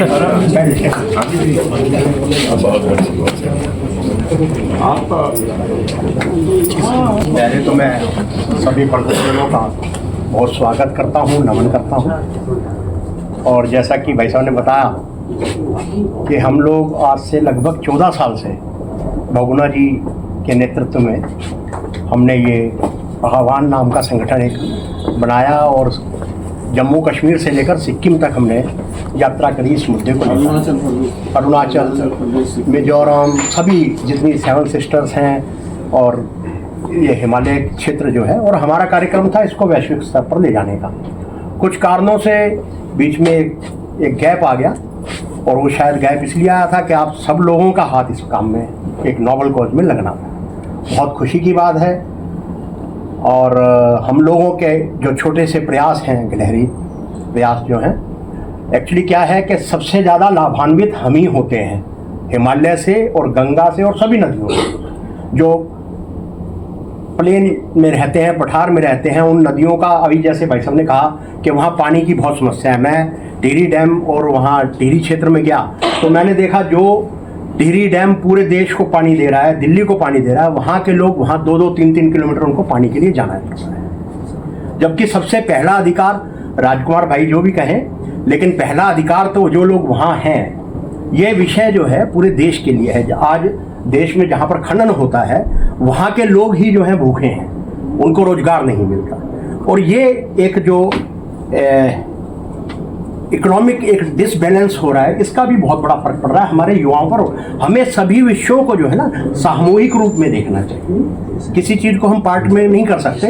हम वहाँ के लोगों को सक्षम बनाएंगे तभी तो हम उनसे कह सकेंगे कि आप हिमालय की रक्षा करो। जिस आदमी को शाम को रोटी बनानी है, हम उससे कहेंगे तू पेड़ मत काट, तो वो अपनी भूख देखेगा या वो पर्यावरण देखेगा? तो हमें सबसे पहले वहाँ ऐसा एक माहौल बनाना चाहिए, जब आदमी का पेट भरा होता है, उसके बच्चों का पास काम होता है, तो वो अन्य विषयों पर सोचता है। इसमें कोई दो राय नहीं। पहाड़ के लोगों ने जिस तरह इस चीज़ को भुगता है, हम आप सब लोगों के ऋणी हैं और आपका वो ऋण उतारना चाहते हैं। हम चाहते हैं हमें जहाँ आप हमें आपको लगता हो कि हम इस लायक हैं, हम आपके साथ खड़े हैं। और हम बिल्डिंगें तो बहुत बना ली हमने, लेकिन हम बच्चों को ये सीमेंट के जंगल छोड़ के नहीं देना चाहते। वो कहेंगे हमारे पूर्वजों ने हमारे लिए क्या किया, सारा पानी खत्म कर गए, हवा खत्म कर गए। कल को ये होगा, पहले जो लोग आप लोग पलायन कर रहे हैं, कल को दिल्ली से भी पलायन करना पड़ेगा, कल को इस देश से भी पलायन करना पड़ेगा। तो हमें उन विषयों की गंभीरता को समझते हुए और एक दूसरे पर दोषारोपण न करते हुए हमें मिलजुल कर इस काम को बढ़ाना है। हमारे ऊपर आने वाली जो नस्लें हैं उनकी बहुत बड़ी जिम्मेदारी है, उनके सामने हमें कलंकित नहीं होना। हम सब लोगों को मिलकर अच्छा प्रयास करना है। पहाड़ के लोगों की समस्याओं को भी देखना है, नीचे के लोगों की समस्याओं को भी देखना है और उसमें सुधार लाने हैं। उसके लिए जिस तरह से भी, जिस चीज़ की भी हमें ज़रूरत होगी, हम हमेशा आपके साथ हैं। और कोई किसी से भी हमसे कोई गलती हुई तो क्षमा करें। वैसे जो है उससे चर्चा की थी, क्योंकि दिल्ली हो तब से देश में हो, आप लोगों ने एक नई तरह से अपने को स्थापित किया। जो कष्ट आप लोगों ने झेले, हम लोगों ने झेले। तो हिमालय तो सबका है, और इस तरह कल बड़ा एक कार्यक्रम, मैं इसलिए रुका भी नहीं, मुझे आज वापस जाना था। तो मैं जो है और राजीव भाई का स्वागत जो है, फोटो भी खींच लो। राजीव सानी साहब हैं।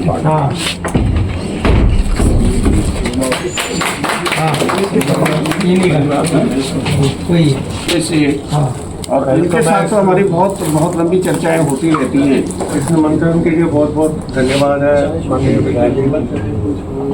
और मैं देर से आने के लिए क्षमा मांगता हूँ। मैं देर से हूँ, मेरे कुछ ऐसे कारण थे जिसको मैं अवॉइड नहीं कर पाया। मैं ले रहा हूँ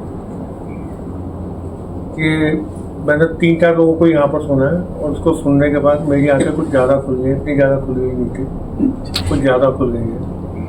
और जो सोल्यूशन बताए गए हैं वो मेरे ख्याल में आज की डेट में हर आदमी बात कर रहा है कि पेड़ ज़्यादा लगने चाहिए। जो राजकुमार जी ने बात कही, ब्लॉक स्तर पर काम करना चाहिए और एक कुशल नेतृत्व होना चाहिए। कुशल नेतृत्व विधायक जी से अच्छा कोई मेरे ख्याल में हो नहीं सकता। मुद्दे को जो ये उठा सकते हैं और कोई उठा नहीं सकता।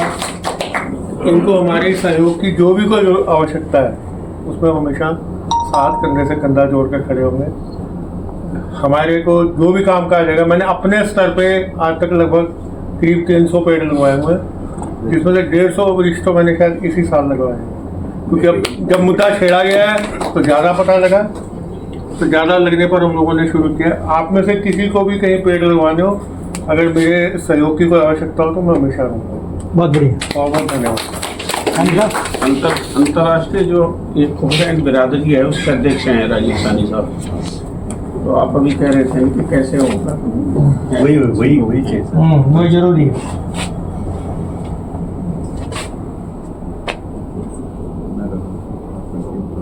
अभी नहीं हो किसी ने बोल रही ये और हिमालय बचाओ गंगा बचाओ जो अभियान भाई किशोर उपाध्याय जी विधायक है, उनको एक चिंतन है, बहुत धन्यवाद है।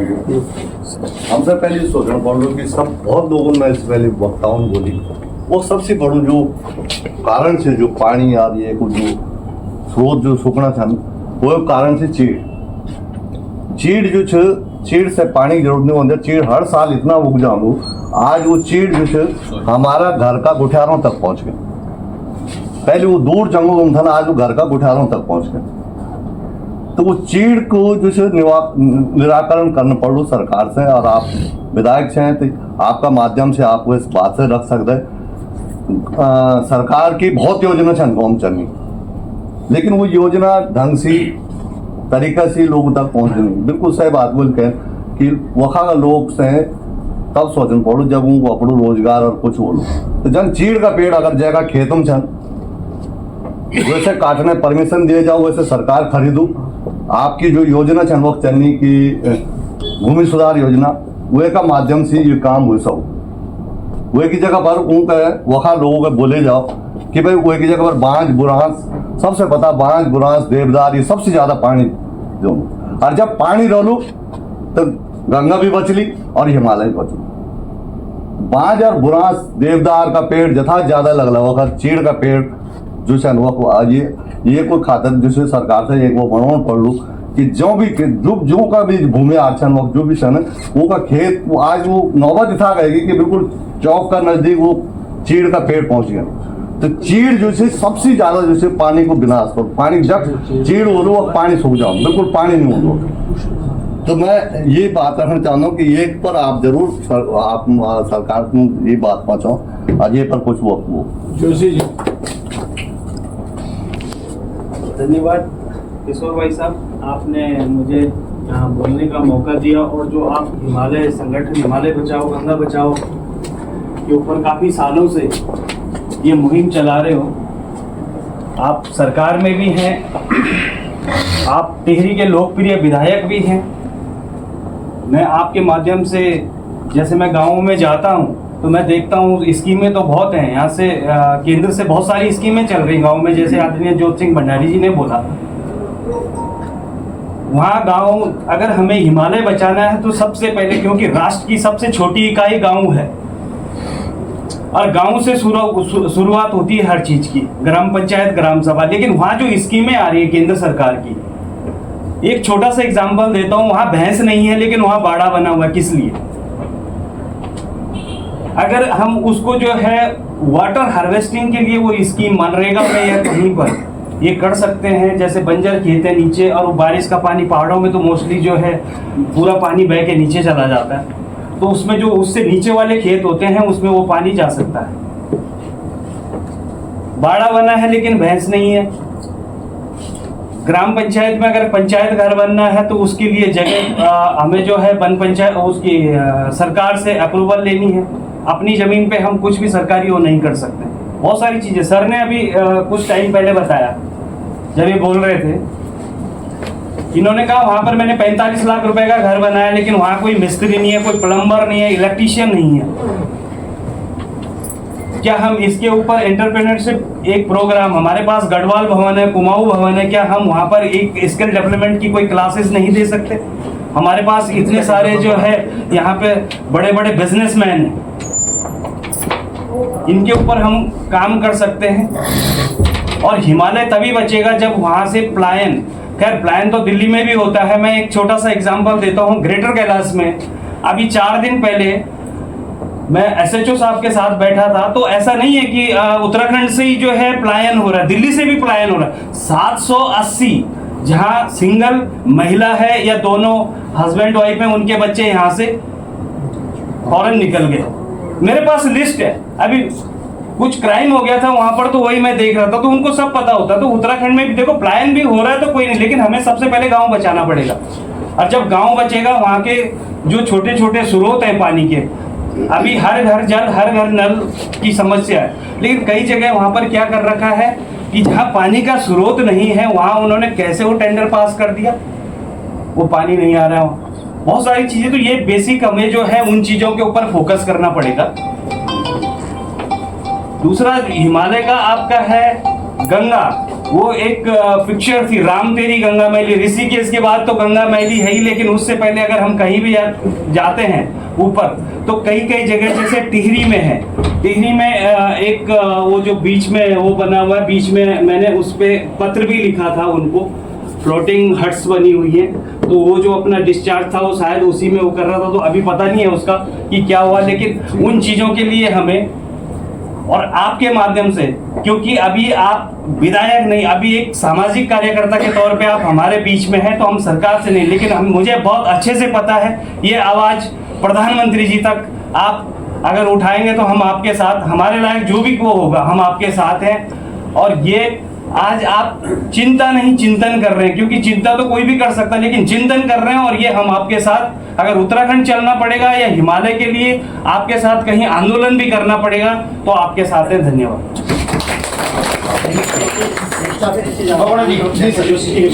जोशी ने बहुत बड़ा विषय कि ये हम पत्र भी लिख चुके हैं पहले कि जितने ITI में जैसे उन्होंने कहा कि स्किल डेवलपमेंट की जो बात चलती है कि इलेक्ट्रिशियन वहाँ पे, प्लम्बिंग का वहाँ पे, फिटर का, टर्नर का, प्रभु ये सब चीज़ें के लिए मेरा एक छोटा सा है, ज़्यादा 2 शब्द का है। एक्चुअली में जब हम गांव जाते हैं तो ये मई, जून और जुलाई में वहाँ लोग दुनिया भर के, मतलब कभी भी जाओ तो हर जगह आग लगी हुई है। सबसे बड़ा इफेक्ट पड़ता है कि आग से हर 10 मिनट में अगर कभी बारिश आती है तो बुझ जाता है, दूसरे दिन आग लग जाती है। वो उसका कहीं ना कहीं तो इफेक्ट पड़ता होगा।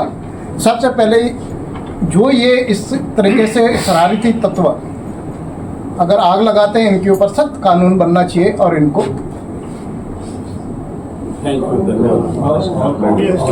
ये मैं काफी बीच में वहाँ पे बोला भी था। बहुत धन्यवाद जो आप हिमालय और गंगा बचाने में लगे हुए हैं, और आप तो खुद ही एक सक्षम नेता हो, आप बहुत क्रांति से निकले हो, आपने पहाड़ के लिए बहुत कुछ किया। और आज यहाँ पर जितने भी बुद्धिजीवी आए, मैंने सबको सुना, सबकी बातों पे वैसे बोलने के लिए तो बहुत कुछ है।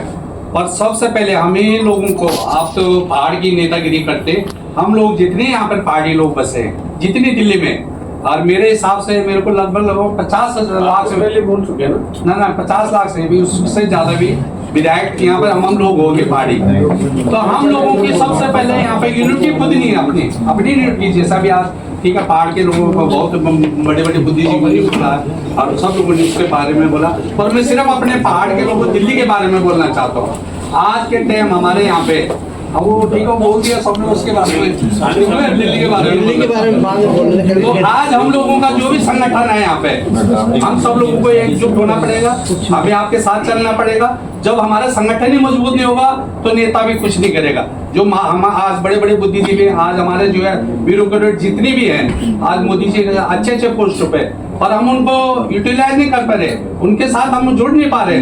तो हम ही लोग आज बिहार को देखो, बिहार क्षेत्र को देखो, बिहार के यहाँ पर काउंसलर भी हैं, विधायक भी, और हम लोगों का ये सब लोगों में नमस्कार। मैं आपका परिचय तो पहले दे चुका हूँ अपना। मैं धन्यवाद करता हूँ विधायक किशोर भाई जी का और आदरणीय मनोहर रावत जी का और गढ़वाल भवन के अध्यक्ष भाई अजय बिष्ट जी का, कि ये तो शायद दूसरी तीसरी बैठक हो रही है अभी, और ये इसी बैठक के लिए जो है पहले मंथन हो चुका था। मैं सब लोगों से एक निवेदन करूंगा कि जिस दिन भी हम कोई बैठक करें उस मुद्दे पे बात करें, तो हम सक्सेसफुल हो जाते हैं, हम दिशा भटक जाते हैं। मैं धन्यवाद करता हूं विधायक जी का कि आप लोगों की तो क्षमता है ये सब चीज सुनने की, क्योंकि आप सरकार में हैं, विषय बहुत है, समस्याएं बहुत है, एक दूसरे की बहुत सारी। मैं टिहरी से हूँ, भाई साहब की विधानसभा में हूँ, लेकिन मैं टिहरी डैम की समस्या बताऊं आपको कि सबसे बड़ी समस्याएं वहां हो जाती है। उस टिहरी डैम के अंदर इतना गाद भर रहा है कि उसके बारे में सरकार कब मंथन चिंतन करेगी वो मुझे पता नहीं, लेकिन मैं विषय से नहीं भटकूंगा, मैं नहीं जाऊंगा। लेकिन आज एक बैठक के ऊपर हम आए हैं कि भविष्य में, वो एक लाइन लिखी हुई है, भविष्य की चुनौती और हमारी क्या भूमिका हुई। गुड़िया जी ने बताया कि हमारी क्या भूमिका होनी चाहिए उसमें, जिस मुद्दे पे आज हम यहाँ बैठे। बस इस पे चले। मैं अपने आप को बड़ा सौभाग्यवान समझता हूँ कि मैं इस मुहिम का एक छोटा सा तिनका बन रहा हूँ। मैं क्या योगदान दे सकता हूँ अपना इसके लिए, क्या भूमिका निभा सकता हूँ मैं। तो इस पे हमें ज्यादा चिंतन और मंथन करेंगे। दिशाएं नहीं भटकनी है, समस्याएं बहुत है, और जब हमारे को एक दिशा सही मिल जाएगी उस मुहिम को सक्सेसफुल होने की, तो हम हर चीजों में सक्सेसफुल हो जाएंगे। नहीं तो हम फिर दबे रह जाते हैं, हर चीजें हमारी दबी रह जाती हैं। तो आज हिमालय के ऊपर जो बात हो रही है, गंगा बचाओ के ऊपर जो बात हो रही है, इस पे हमें चिंतन और मंथन करना है और इस मुहिम को आगे बढ़ानी है कि ये हिमालय कैसे बचेगा और हमारे आने वाली पीढ़ियों का। आज हम अपने लिए ना सोचें, आने वाले 10 साल और 20 साल उस जनरेशन के लिए सोचें कि क्या होगा उनका भविष्य। जो उत्तराखंड का पानी है, जो हजारों लोगों की जिंदगियों में जिससे पल रही है, बच रही है, उस पानी जो उत्तराखंड वो पानी दे रहा है, उसका उत्तराखंड को क्या लाभ मिलना चाहिए, इस पे चिंतन और मंथन होना चाहिए। वो जो उत्तराखंड का जल और जंगल है, जो हवा और ये सब चीज हम ऑक्सीजन जो अपने देश को दे रहे हैं, ये देश के प्रधानमंत्री तक ये बात कैसे जाएगी कि उत्तराखंड आज देश को क्या दे रहा है और देश उत्तराखंड के लिए क्या दे रहा है। इस पे चिंतन और मंथन वहां तक जाना चाहिए और ये ठोस बात वहां तक पहुंचनी चाहिए, तो हमारा उत्तराखंड शक्तिशाली हो जाएगा। पर उत्तराखंड शक्तिशाली हो जाएगा तो हम सब लोग शक्तिशाली हो जाएंगे, वो आने वाली 10 साल की जनरेशन हमारी शक्तिशाली हो जाएगी।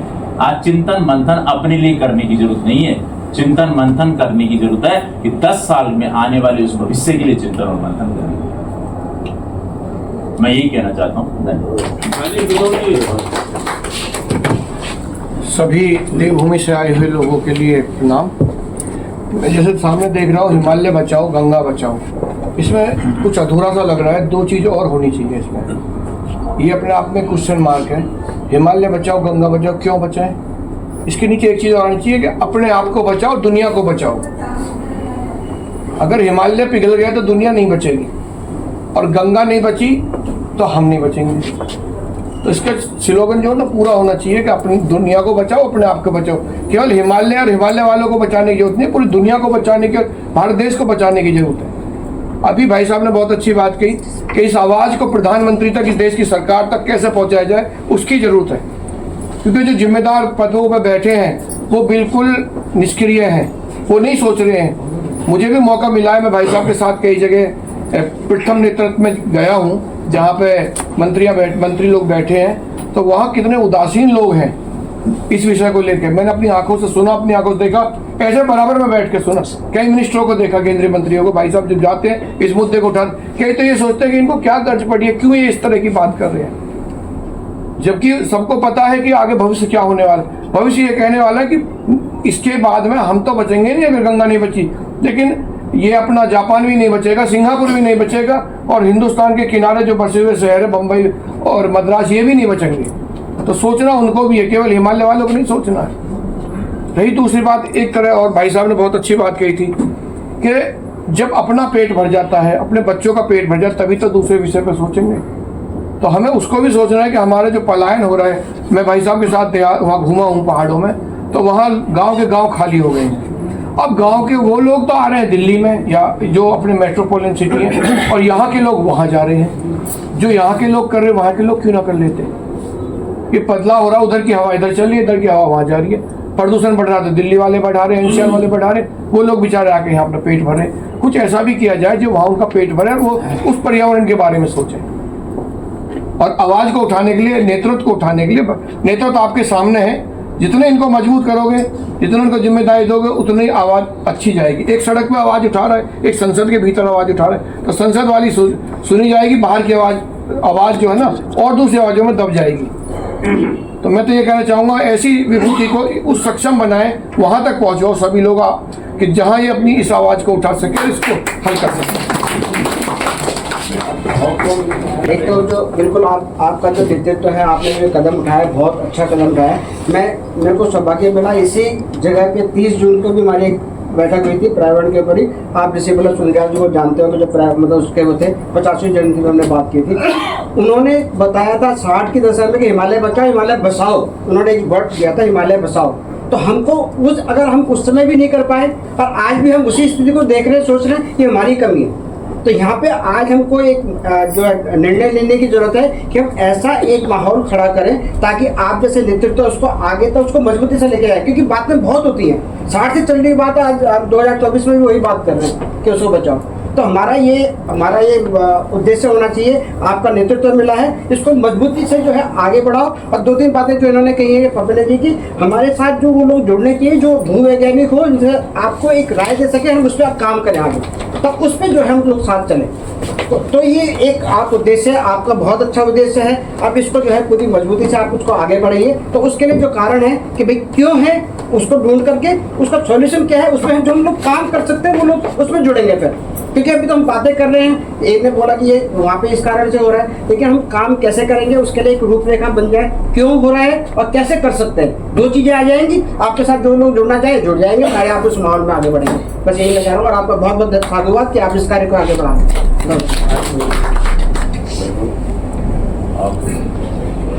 आपने बोल दिया सब। जन कुमार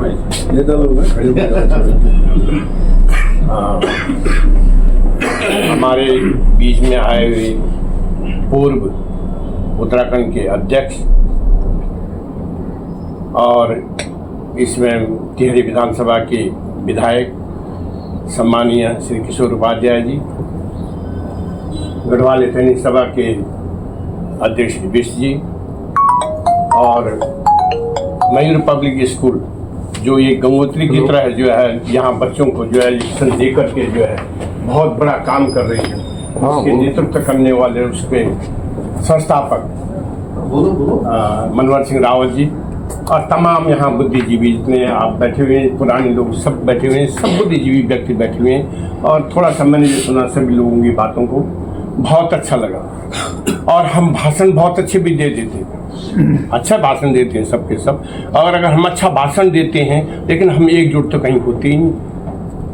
मेरी आप सबसे एक दरख्वास्त है, एक प्रार्थना है आप सबसे, आप बहुत बुद्धिजीवी हैं। जिस दिन किशोर उपाध्याय जी विधायक जी वहाँ 500 आदमियों को बुलाएं, क्या हम 500 आदमी जा सकते हैं उनके साथ पर्यावरण के बचाव? क्या हम गंगा बचाव में जो वहाँ जा सकते हैं? क्या हिमालय बचाव में हम वहाँ 500 आदमी जा सकते हैं, उनके साथ खड़े हो सकते हैं वहाँ? सवाल ये है कि हम कैसे इनको मजबूत करें। हम भाषण देने नहीं आए, हम तो यहाँ जो है राशन देने आए कि हम आपको क्या मदद, क्या शक्ति दे सकते हैं, क्या हमारे पास इतनी शक्ति है कि हम शक्ति दें आपको और हम जो है मिलजुल करके जो है उस व्यवस्था को आगे बढ़ाएं। जब हम उस व्यवस्था को आगे नहीं बढ़ाएंगे तो हम यहाँ भाषण दे के क्या करेंगे? इसलिए कि मैं उस बात को नहीं ला रहा हूँ यहाँ पर कि जो है दिल्ली में हम क्या करते हैं।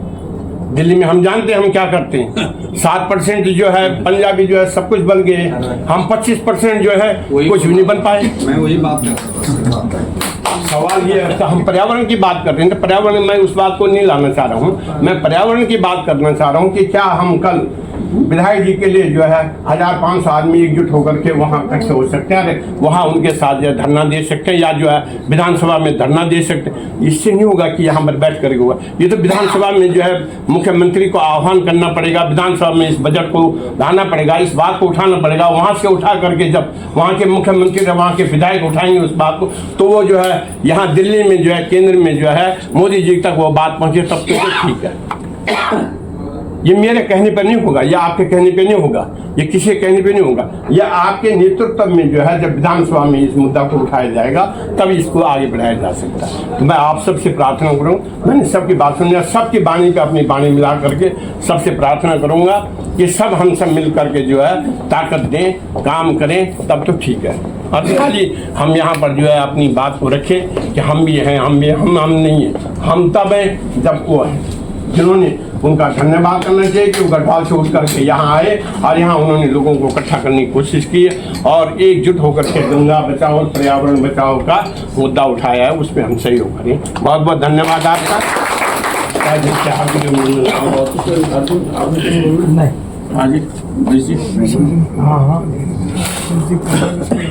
आदरणीय विधायक जी, आपका मैं बहुत शुक्रगुजार हूँ कि एक मुहिम बड़े लंबे समय से आप चला रहे हैं जिसमें जल, जंगल और ज़मीन की बात हो रही है, और वो मुहिम धीरे धीरे एक रंग अख्तियार कर रही है, जिसका रंग ये है कि पहाड़ियत को कैसे बचाया जाए।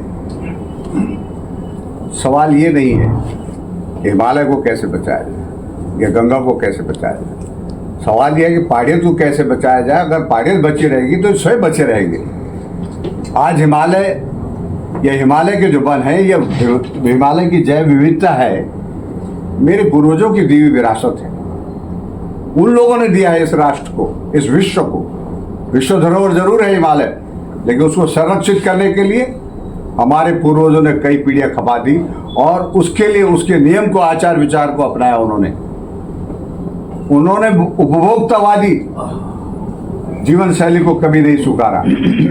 ऋषिकेश से आगे सड़क नहीं होती थी मान्यवर, पैदल यात्रा करनी होती थी, जीवन चाहिए होता था जीने के लिए। वहां आपको प्राकृतिक संसाधनों को सुरक्षित रखने के लिए स्वयं को तपाना पड़ता था। एक तपस्या होती थी उन लोगों की जो हिमालय क्षेत्र में रहते थे।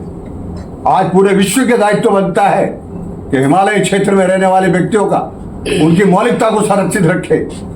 जब तक उनकी मौलिकता सुरक्षित नहीं है, हिमालय सुरक्षित नहीं रह सकता, गंगा सुरक्षित नहीं रह सकती। ये तय है, एक न एक दिन तो हिमालय और गंगा को खत्म होना ही है। लेकिन अगर हमने हिमालय लोगों की मौलिकता बचाए रखी तो हम इसको विलंब जरूर कर सकते हैं। विश्व पूरी ताकत लगा ले तब भी हिमालय नहीं बचेगा, हिमालय के जंगल नहीं बचेगी, गंगा नहीं बचेगी। लेकिन हाँ, अगर विश्व ने हिमालय लोगों की मौलिकता को संरक्षित रखा, उनकी संस्कृति को संरक्षित रखा, उनके चरित्र को संरक्षित रखा, तो निश्चित तौर पर इसका जीवन काल लंबा हो सकता। मैं आपको बताना चाहता हूं, मेरे पूर्वज गंगा के किनारे कभी घर नहीं बनाते थे। उन्होंने गांव कम से कम गंगा से 2 किलोमीटर ऊपर बसाए, जबकि उसी गंगा से रोज पानी लाते थे। वो 3 किलोमीटर ऊपर गांव बसाए। क्यों? जानते थे उसके स्वभाव, उसकी परवरिश को जानते थे कि गंगा को कैसे सम्मान करना है, हिमालय का सम्मान कैसे करना है, वो जानते थे उसको। हमारी एक व्यवस्था थी, इनर लाइन परमिट, हर किसी को हिमालयी क्षेत्र में जाने की इजाजत नहीं थी, बॉर्डर क्षेत्र में जाने की। आज हर कोई गाड़ी लेके चला जा रहा है। अनाप शनाप जो गतिविधियां वो बढ़ रही हैं, इसमें निरंतर अंकुश लगना चाहिए। एक फॉर्मूला जरूर सरकार को लेना पड़ेगा कि सन 2000 से पहले जो आबादी जो थी उसको वहां नियंत्रित करे। हरिद्वार से आगे उससे ज्यादा आबादी किसी भी स्थिति में न बढ़ाई जाए। वाहनों की संख्या भी तय की जाए कि वाहन उससे आगे न जाए। 0 कार्बन डाइऑक्साइड क्षेत्र घोषित होना चाहिए, भूटान की तरह। आप इसको हिमालय के क्षेत्र को उपभोक्तावादी दृष्टि से नहीं देख सकते, आप उसको आपने ऐशगाह नहीं बना सकते। ये विश्व धरोहर है, इसको संरक्षित करने की जिम्मेदारी पूरे विश्व की है। और विश्व को चाहिए कि हिमालय क्षेत्र के रहने वाले लोगों की मौलिकता से छेड़छाड़ न करें और उसको संरक्षित करने के लिए पूरा मुआवजा उन्हें देना चाहिए, ताकि वो लोग अनावश्यक इस विश्व की भौतिकतावादी दौड़ में शामिल न हो। आज वो भाई साहब कह रहे थे कि वहां का आदमी यहाँ आ रहा है, क्यों आ रहा है? वो एक ऐसी अंधी दौड़ में शामिल हो रहा है जिसकी कोई आवश्यकता नहीं है। मैंने देखा है अपने बचपन में, हमारे पूर्वज बहुत सुकून से थे, समृद्ध थे, अपने सेल्फ बेस्ड इकोनॉमी थी उनकी। उन्हें जरूरत नहीं थी दिल्ली आने की, उन्हें जरूरत नहीं थी महानगरों में जाने की। लेकिन ये उपभोक्तावादी जो प्रचलन बढ़ रहा है वो आकर्षित कर रहा है। ये प्रदूषण कौन फैला रहा है? अर्बन सभ्यता जो है वो प्रदूषण फैला रही है। तो यहाँ पर निश्चित आज हिमालय की जैव विविधता धीरे धीरे खत्म हो रही है, बदल गई है। मेरे गांव में जो हिसड़ होता, किन्नौर होता, आज देखने को नहीं मिलता। धीरे धीरे बहुत सारे ऐसे वनस्पतियां, ऐसे बहुत सारे जानवर, ऐसे बहुत सारे कीट वहां खत्म हो रहे हैं। इन सबको संरक्षण की आवश्यकता है। हिमालय मनुष्य मात्र को नहीं, उन कीटों को, उन जीवों को, उन पेड़ पौधों को संरक्षण की आवश्यकता है। और इसको कौन करेगा? सारे विश्व समुदाय को करना होगा। अधिकार सबका है, लेकिन सिर्फ ऑक्सीजन लेने का, पानी लेने का, उसको रौंदने का अधिकार किसी को नहीं है। मैं क्षमा चाहूंगा, थोड़ा आवेश में बोल रहा हूं, लेकिन इसको अन्यथा न ले। यह आपके लिए भी जरूरी है। हिमालय नहीं होगा तो विश्व खत्म है, भारतवर्ष खत्म है, नदियां खत्म हो जाएंगी। जंगल आज रिजर्व फॉरेस्ट 75% हमारा रिजर्व फॉरेस्ट है। कितना ऑक्सीजन पर डे आ रहा है यहाँ पर? विकसित देशों में, जापान में ऑक्सीजन क्लिनिक है। आप 1 घंटा ऑक्सीजन चैम्बर में उस ऑक्सीजन के लिए बैठते हैं, कितना भुगतान करना पड़ता है आपको? अगर हिमालय का आदमी गरीबी में रहकर, मजबूरी में रहकर अपना जीवन यापन करके 10 पेड़ों को संरक्षित कर रहा है, तो आप उसके कर्जदार हैं। उसका कर्ज लौटाइए, उसमें सोचिए। पूरे राष्ट्र को, विश्व को चिंतन करना होगा कि हिमालय के लोगों का कर्ज कैसे लौटाना है। इस तरह से उपभोक्तावादी दृष्टि से हम इसको नहीं देख सकते हैं। निश्चित तौर से हमें इसको एक बड़े स्तर पर ले जाना होगा और ये पूरे राष्ट्र को समझना होगा, पूरे विश्व को समझना होगा। और विश्व को कौन समझाएगा? हिमालय विश्व गुरु बनेगा, इसी दृष्टि भारत विश्व गुरु बनेगा। पर भारत का जो नेतृत्व है, ये पूरे विश्व को समझाए कि इन क्षेत्रों की संरक्षण कैसे किया जा सकता है। क्या जरूरत है हम यहाँ 1-2 लाख रुपए के लिए दिल्ली में आ रहे? नहीं, हमें नहीं चाहिए पैसा, हमें जीवन का दृष्टिकोण चाहिए जो हमारे पूर्वजों के पास था। वो बौद्धिकता चाहिए। वो हमारे यहाँ 10 साल अगर ये वाला जंगल में कटान होता है तो अगले 10 साल तक आप उसमें कुल्हाड़ी नहीं लगा सकते थे। ऐसे नियम थे। आप गन लेके कुछ महीने साल के होते जंगल में नहीं जा सकते थे। कुछ महीने ऐसे होते थे आप नदी में जाल नहीं फेंक सकते थे। और ये सब नियम थे। जो लोग इन नियमों का उल्लंघन करते थे वो देशद्रोही, समाज के द्रोही कहलाते थे। लोग उनको यही दृष्टि से देखते थे। तो वो चरित्र है पहाड़ के लोगों का, वो कुर्बानी है पहाड़ के लोगों, इस राष्ट्र के लिए, विश्व के लिए।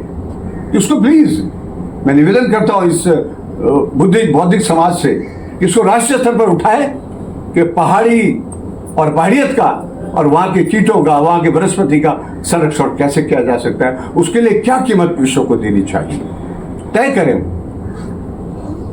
मैं इतना ही कहना चाहूंगा। धन्यवाद आपका इससे सुधारने के लिए।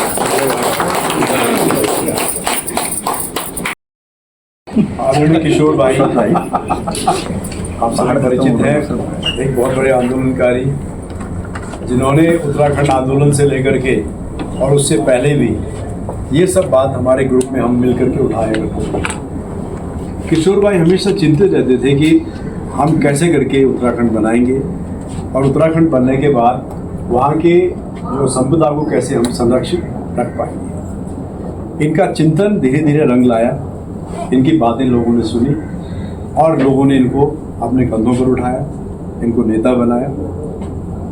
और मैं समझता हूँ कि आज भी इसके बावजूद भी इतना पदभार आपने संभाले और आज भी आप काफ़ी कुछ अपने क्षेत्र में कर रहे हैं। अभी हॉस्पिटल आपने खुलवाने की जो है वहाँ पे बात की, टेहरी के अंदर, बहुत बड़ी बात है। बहुत सारे कार्य होंगे। आज मैं धन्यवाद करता हूँ उन सभी लोगों का जो यहाँ पर बोल चुके हैं और सबसे ज़्यादा धन्यवाद उनका करूँगा जो सुन रहे हैं, बड़े मूक, बड़े प्यार से सुन रहे हैं, बड़ी देर से। ये भी एक बहुत बड़ी उनके अंदर शक्ति है, सुनने की शक्ति होना बहुत ज़रूरी है। और सब में वाली नेतागिरी सबको करनी आती है, भाषण देने के लिए सब चले आते हैं, मैं भी दूंगा, मैं भी दूंगा। लेकिन जो मूक दर्शक बन करके सुन रहे बातों को, उनका मैं हाथ जोड़कर धन्यवाद कि आपने यहाँ पर आए, इस मीटिंग की शोभा बढ़ाई, आपने अपने विचार दिए।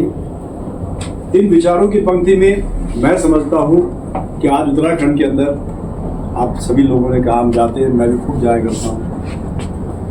हमने देखा कि वहाँ की आज प्रायोरिटीज बदल चुकी हैं, प्रायोरिटी बदल चुकी है उत्तराखंड में। हमारे समय में प्रायोरिटी क्या होती थी? शिक्षा। हम तरसते थे स्कूलों में पढ़ने के लिए, दूर तक दराज तक पैदल चलते थे गाँव में, 14 साल 15 साल। आप सभी ने कई लंबे अरसे तक पढ़ाई की होगी, मैं भी वहाँ पर पढ़ा। लंबा हम चला करते थे बिना चप्पल के, सर्दियों में बर्फ भी गिरती थी उस ज़माने में, क्लाइमेटिक चेंजेस इतने नहीं आए। अभी बड़ा अच्छा हमारे पत्रकार साहब ने समझाया, नेगी साहब ने बहुत बढ़िया बोले, बहुत बढ़िया, सराहना करता हूँ आपकी इन विचार। तो लेकिन आज क्या है, आज की जो प्रायोरिटी है वो शिक्षा नहीं है। आज की प्रायोरिटीज गांव की सिर्फ पानी भरने की रह गई है। बंठा लेकर के, गागर लेकर के पानी भरने के लिए दूर दराज में जा रहे हैं, जो झरने सूख चुके हैं। बूंद बूंद आती है, रात भर गागरों की लाइन लगती है, महिलाएं रात भर लाइन लगा के खड़ी हैं गाँव के अंदर, और सुबह पानी किसी का 6 घंटे में नंबर आ रहा है, किसी के 5 घंटे में नंबर आते हैं। ये मैं पौड़ी गढ़वाल की स्थिति बता रहा हूँ, जहाँ बराबर में जाए। और वहीं जब इन चीज़ों को देखते हैं तो अराजकता इतनी बढ़ चुकी है, अफसरशाही बहुत बढ़ चुकी है। मुझे मौका मिला, अभी ढोंडियाल साहब ने बहुत ही अच्छे पदों पे आप रहे, बड़ी अच्छी बात बताई। उसी बात में मैं एक बात जोड़ना चाहता हूँ कि वास्तव में उन्होंने क्यों बताया कि मैं 45 लाख खर्च किया और मैंने 17 आदमी बिहार के रखे। हमें सबका स्वागत करना चाहिए, चाहे बड़े भाई हमारे ग्रेटर नोएडा से आए हैं, दूर दूर से देखे हमारे बीच आए हैं। आपका बहुत बहुत धन्यवाद कि आप इस हिमालय बचाने के आंदोलन में सिर्फ उत्तराखंड नहीं, पूरा विश्व को जागृत करना है, और आप सब इसमें जुड़े हुए हैं किशोर भाई के साथ। ढोंडियाल साहब ने बताया 17 आदमियों को पालना पड़ा बिहार के। यही स्टोरी मेरे साथ घटित हुई है कि मुझे भी एक बिहारी ठेकेदार को ठेका देना पड़ा। मैंने भी सोचा अपने पैतृक मकान को जो खंडर हो चुका है उसको ठीक कर लूँ। रिटायरमेंट हो चुकी है ऐसी अवस्था में कि चलो भी गाँव चला करेंगे कभी कभी। तो जब उसको ठीक करने गया तो करीब 20 लाख मैं भी डुबा चुका हूँ। मैं देता रहा ठेकेदार को, देता रहा। बिहारी एक प्रिय जाति का, प्रिय जाति समझते हैं हमारी प्रिय जाति एक ही तो है हिंदुस्तान में, उसी जाति का था वो। ठेका दिया, सब पड़ोस के गांव भी दे रहे थे, मेरे भी। डीएम साहब के पास गया तो नंबर ना आई। मैंने कहा अच्छा साहब कितना आसान है, कितने आप भाई साहब, मैं समझता हूँ आप दिल्ली में रखिए, आप खुशकिस्मत हैं कि आप कमिश्नर से मिल लेते हैं, डीएम से मिल लेते हैं, कुछ है ही नहीं कोई भी। वहाँ डीएम से मिलने गए, माय गॉड कितना लंबा काम था। एसएसपी को मिला, कितना लंबा काम था।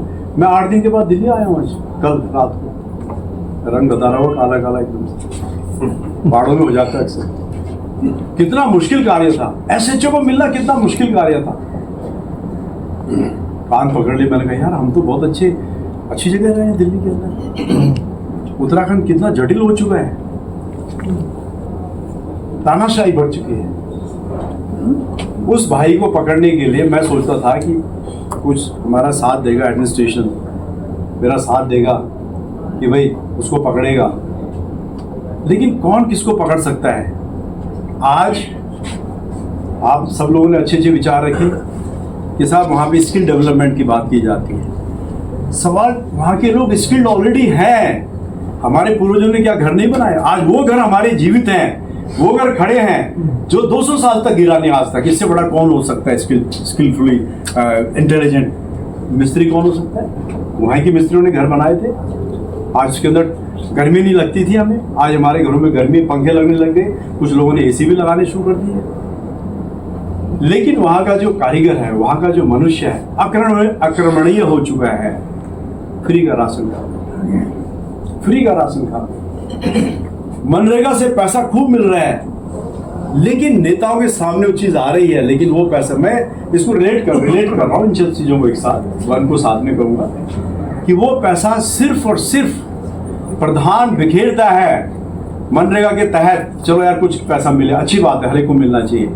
अभी भैया ने बताया था कि हमारे कि खाल बनती थी कि पानी रुकता था, जल का वहाँ पे होता था कि कुछ महीनों तक रुकेगा, पशु पी पाएंगे। उनके खालों के अंदर, उन गधेरों के अंदर, उन नालों में क्या हो रहा है, नकली सीमेंट गड्ढे खोदे जा रहे हैं। 5 लाख का इस साल बना, 6 महीने बाद डूब गया, बह गया, फिर 10 लाख का अगले साल बना, फिर बह गया। किसी को चिंता नहीं है, कोई देखने को तैयार नहीं है, कोई नेता सोचने को तैयार नहीं है, कोई एडमिनिस्ट्रेटिव ऑफिसर सोचने को तैयार नहीं है। एडमिनिस्ट्रेशन पता नहीं क्या कर रहा है, खूब पैसा मिल रहा है पर कुछ भी नहीं।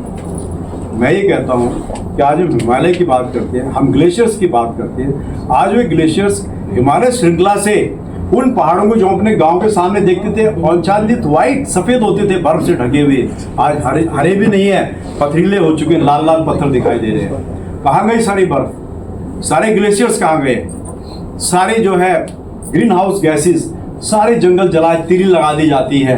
बड़ी खुशी होती थी, बीड़ी पिया और तीली लगा दी शाम को आग सेकने के लिए। उसे नहीं पता आग कहाँ तक फैल जाएगी, और सारा वो आग जो है आज वहाँ पे सारी green house gases, nitrous oxide, carbon dioxide, methane, सारी फ्लोरीन, सारी गैस वहाँ बन रही है, और सारा हिमालय की बर्फ पिघल रही है, सारे वहाँ पे ग्लेशियर्स पिघलते जा रहे हैं। किसी को फिक्र नहीं है, सिर्फ आग तीली जलाना बड़ा आसान समझते लोग, फेंक दो तीली जला दो पहाड़, हरी हरी घास आएगी, हमारे गाय भैंस गाय चुकी हुई है। अरे गाय तुम्हारी एक भी नहीं है, आज की डेट में एक गाय भी नहीं है, भैंसें तुम्हारी गायब हो चुकी हैं। तो ये जंगलों को आग क्यों लगा रहे हो? हम लोगों ने बर्बाद किया उत्तराखंड को, हम उसके लिए जिम्मेदार हैं, खुद मैं उसके लिए जिम्मेदार, सत्य बात है। हम लोग कर रहे हैं सब चीजों को। आज प्रायोरिटी पानी भरने की रह गई, जो प्रायोरिटी कभी एजुकेशन की होती थी, आज कोई पढ़ने को टाइम नहीं, किसी के पास पानी भरने के लाइन में लगना पड़ रहा है। प्रायोरिटीज बदल चुकी है हिमालय की, इस पे देखना होगा कि ये सब क्या हो रहा है। आज सारे चिड़ियाघरों से जो टाइगर से बूढ़े हो चुके हैं, जिनको चिड़ियाघर में खिलाना मुश्किल हो गया, उनको बताओ उत्तराखंड के गांव में छोड़ा जा रहा है। मनुष्य को खा रहे हैं, लेकिन किसी डीएम को चिंता नहीं है। 5 आदमी चबा लिए उसने, किसी को चिंता नहीं है। नहीं, गोली कोई नहीं मारेगा इसके, क्यों नहीं मारेगा भाई? एक हमारे बहुत बड़े नेता हैं जो दिल्ली के अंदर थे, उन्होंने एक बार ऐसे ही किया जैसे किशोर भाई ने आज किया, हम भी उसमें हिस्सा ले पाए थे। उन्होंने चारे की बात की थी, सब चारा लगाएंगे गाँव के अंदर, हम पैसे देंगे, पेड़ उगाए जाएंगे, फल लगेंगे। मैंने उनसे, जब मेरा नंबर आया, मैंने उनसे कहा था, साहब आप चारे की बात कर रहे हैं, पशुओं के लिए तो चारा देंगे, लेकिन पशु कहाँ है वहाँ पे जितने इंसान बचे उनको पहले चारा खिलाइए। और वो चारा क्या है? जंगली सुअर। अरे हम राजपूत लोग हम खाते हैं सुअरों को, जंगली सुअर को मार के, वो जड़ी बूटी खा के आ रहे हैं। पहले उनको मारने का बंदूक पे ताकत दिलाइए हर इंसान को। आज वाइल्ड फॉरेस्ट जो है, वाइल्ड लाइफ का जो इनका फॉरेस्ट का जो अधिनियम बना है, उसके अंदर आप एक सुअर को नहीं मार सकते, जो कि आपके सामने आपके पूरे खेत को खोद रहा है, उसको मारने की ताकत आपको नहीं दी गई। सुअर बफर है, मार सकते हैं। मैं कहता हूँ मार सकते हैं, इंसान डरता है, इंसान आज भी डरता है, और जब मार लेता है ना पुलिस आके 25,000 रुपए ले जाती है मिनिमम। भाई साहब कहाँ बैठे हैं आप? नहीं बफर है वो, बफर है, कोई मारने को तैयार नहीं है। एक मार के सुअर दिखा दीजिए वहाँ पे, मार के दिखा दीजिए, हमारे कांपते हैं, पुलिस आ जाती है, आ जाए इधर को, तू पहले बंद कर देते हैं उसको। किसको इसकी कुछ नहीं है, कुछ नहीं है, आप लोग जाते नहीं पहाड़ में, कुछ नहीं है। तो आज चलो सुअर को मरवा देंगे। अरे इंसान मर रहे हैं, बता दिया आपने, 9 दिन मारेंगे। आज हमें संरक्षण करना होगा, जल को संरक्षित करना होगा, ग्लेशियर्स को पिघलने से बचाना होगा, और इन सब के लिए हम सब लोगों को आगे बढ़ना पड़ेगा।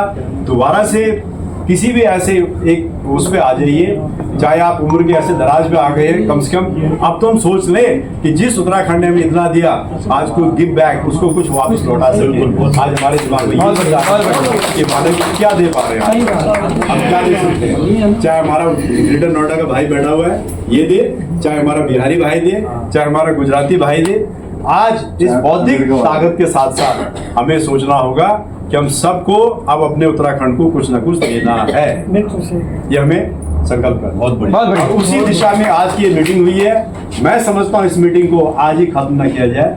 मीटिंगें होती हैं, हम भाषण देके चले जाते हैं। अगली मीटिंग कहाँ होगी, किस महीने में होगी, उसमें कितने लोग होंगे, हमारे उसमें जो है, हमारे उसमें कितने हमारे उत्तराखंडी होंगे, कितने हमारे पंजाबी भाई होंगे, कितने बनिए भाई होंगे, कितने जाट भाई होंगे, कितने गुजर। मैं कहता हूँ इसको एक आंदोलन बनाया जाए, सबको मिलके काम करना चाहिए, सब लोगों को मिलके इसमें लगना चाहिए। सिर्फ हिमालय, सिर्फ उत्तराखंड का नहीं, गंगा हम गंगा को रोक नहीं सकते, पूरे देश की गंगा है, पूरे विश्व की गंगा सागर तक जाती है, पूरे विश्व की गंगा है, पूरा विश्व है इसके, पूरा हिमालय विश्व का है। तो हमें इस मीटिंग को आगे कैसे ले जाना है, किशोर भाई इसमें बताएंगे। अगली मीटिंग कब होगी और कहाँ होगी और कितने विस्तृत रूप में होगी, कितना बड़ा हमें ऑडिटोरियम बुक करना पड़ेगा उस दिन हमें, ये भी हमें सोचना होगा। आप सभी का बहुत बहुत धन्यवाद।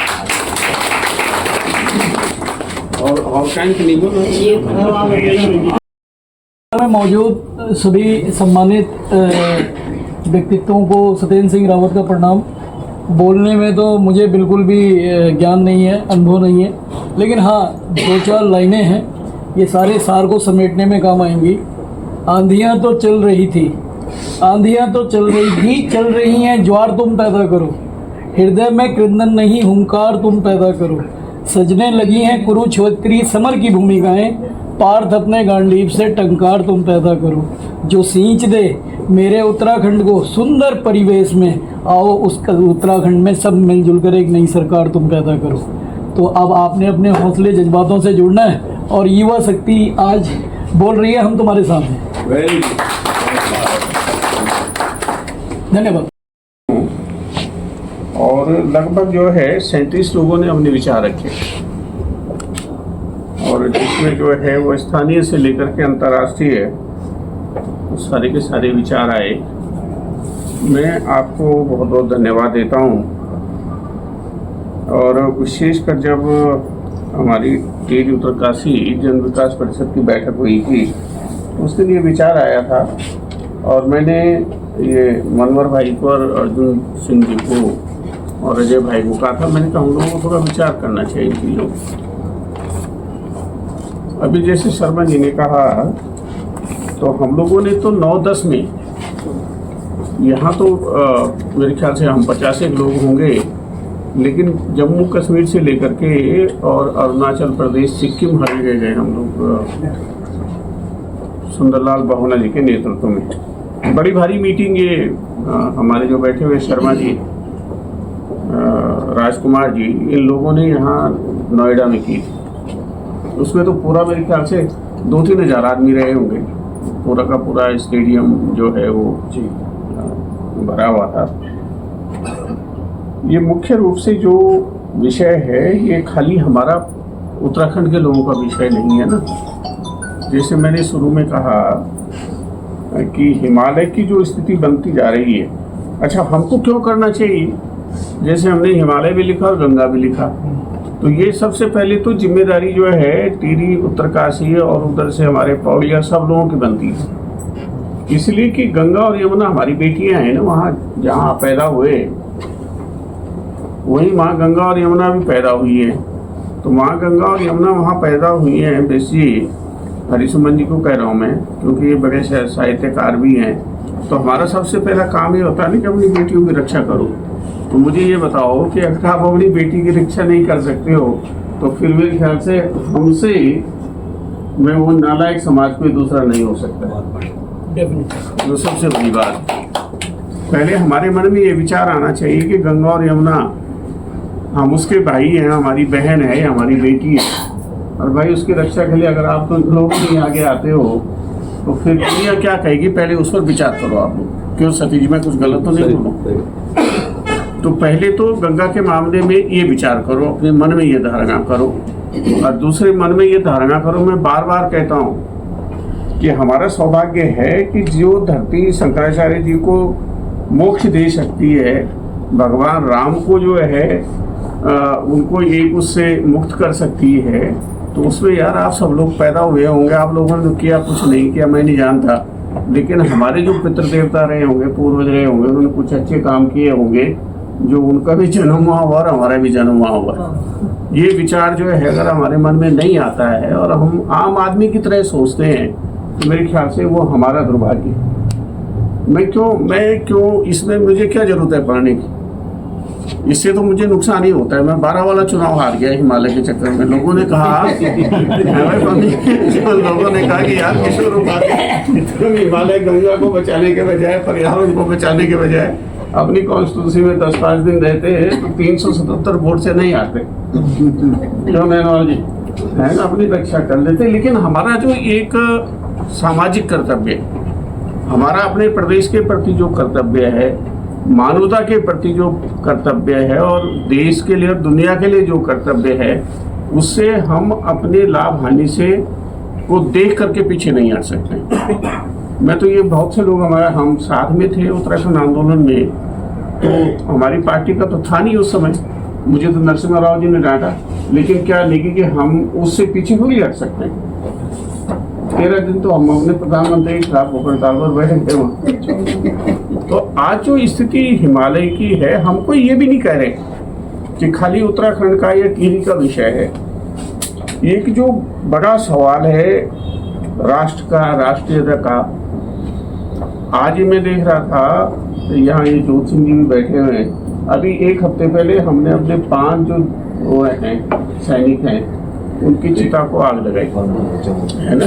तो इस देश को बचाने का जो सबसे बड़ा दायित्व जो हम लोगों पर है, मैं ये नहीं कहता कि और लोगों का कोई योगदान नहीं है उसमें, लेकिन पहली बूंद अगर रक्त की गिरती है तो वो हमारा उत्तराखंड का जवान होता है कि नहीं होता।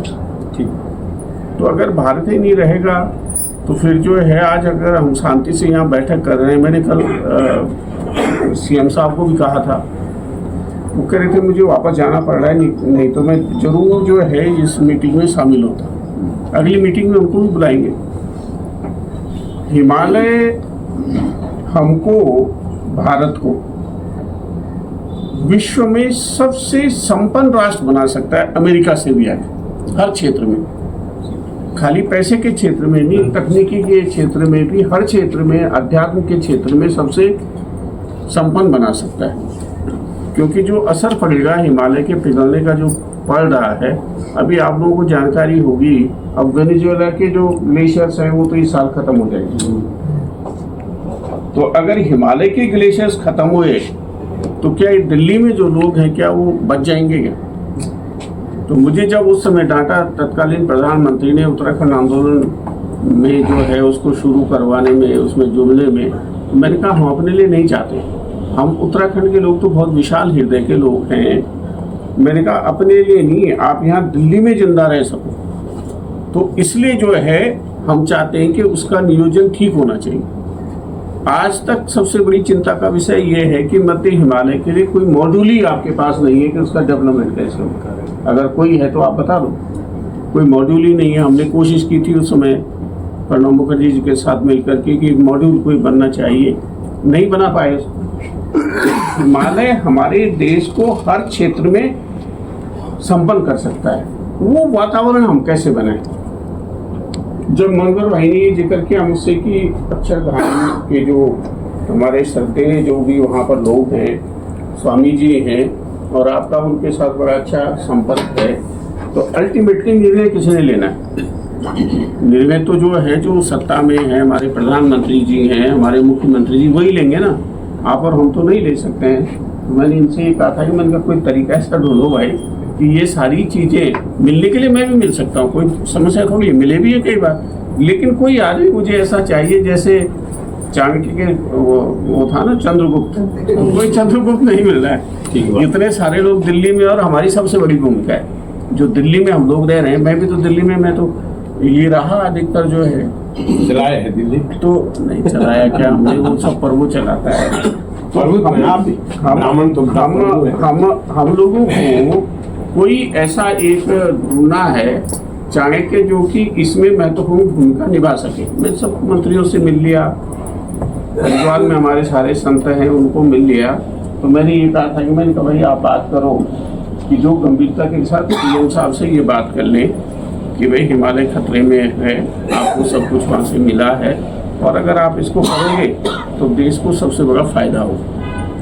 अगर हमारे प्रधानमंत्री जी सिंगापुर के प्रधानमंत्री से बात करें कि भाई हमें कुछ नहीं चाहिए, हमको किसी से कोई भिक्षा नहीं चाहिए, तुझे अपने को बचाना है तो पहले हिमालय को बचाने के लिए उसमें मदद कर।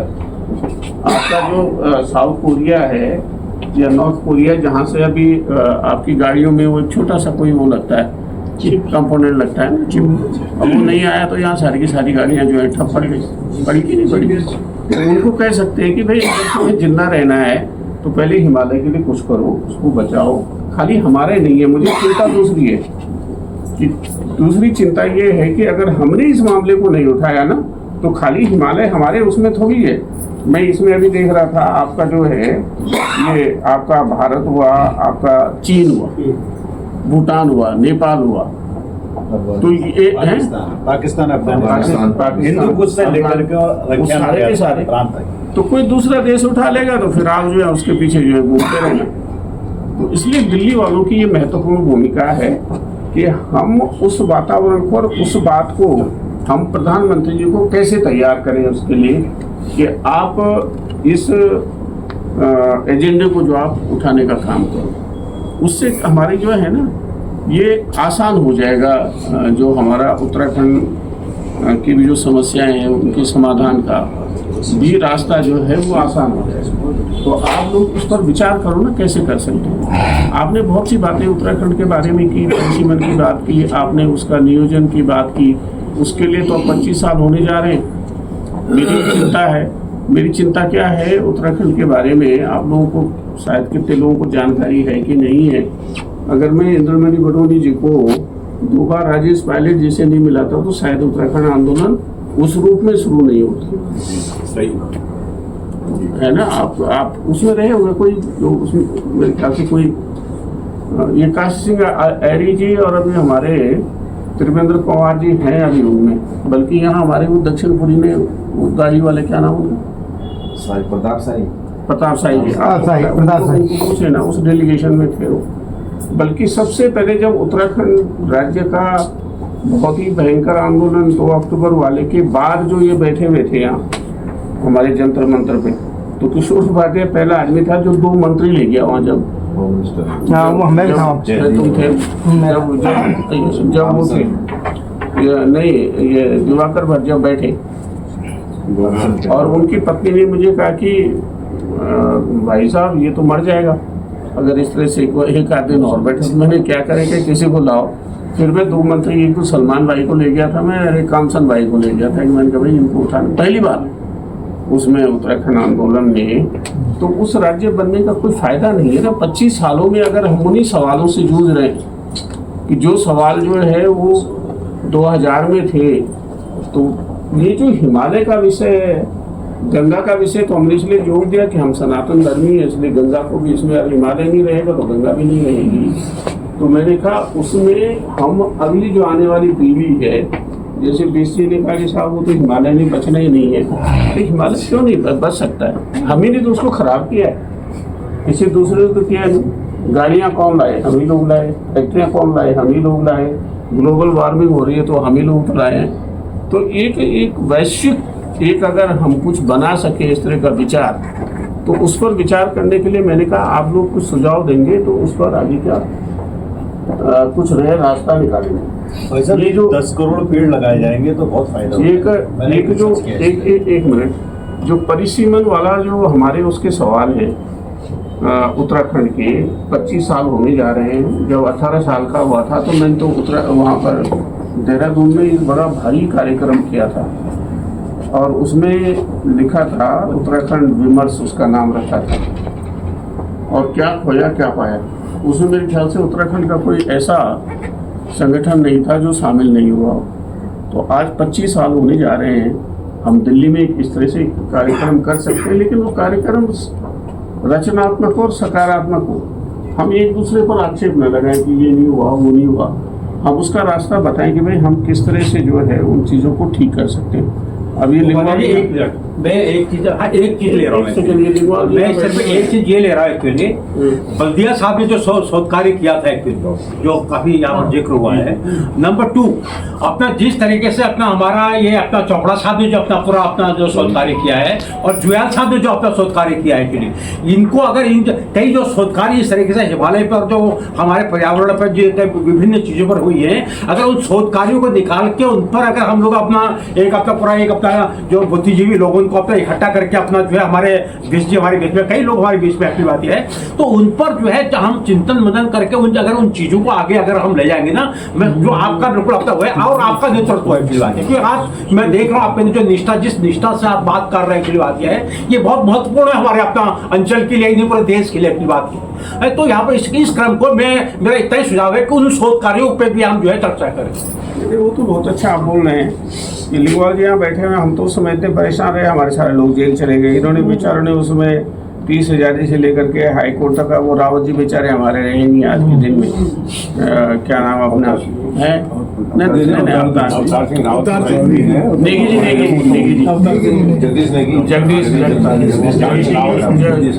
जगदीश नेगी भाई जो है, इन लोगों ने बड़ी महत्वपूर्ण समय भूमिका निभाई। मेरा उसमें एक हम्बल सजेशन है हिमालय के बारे में।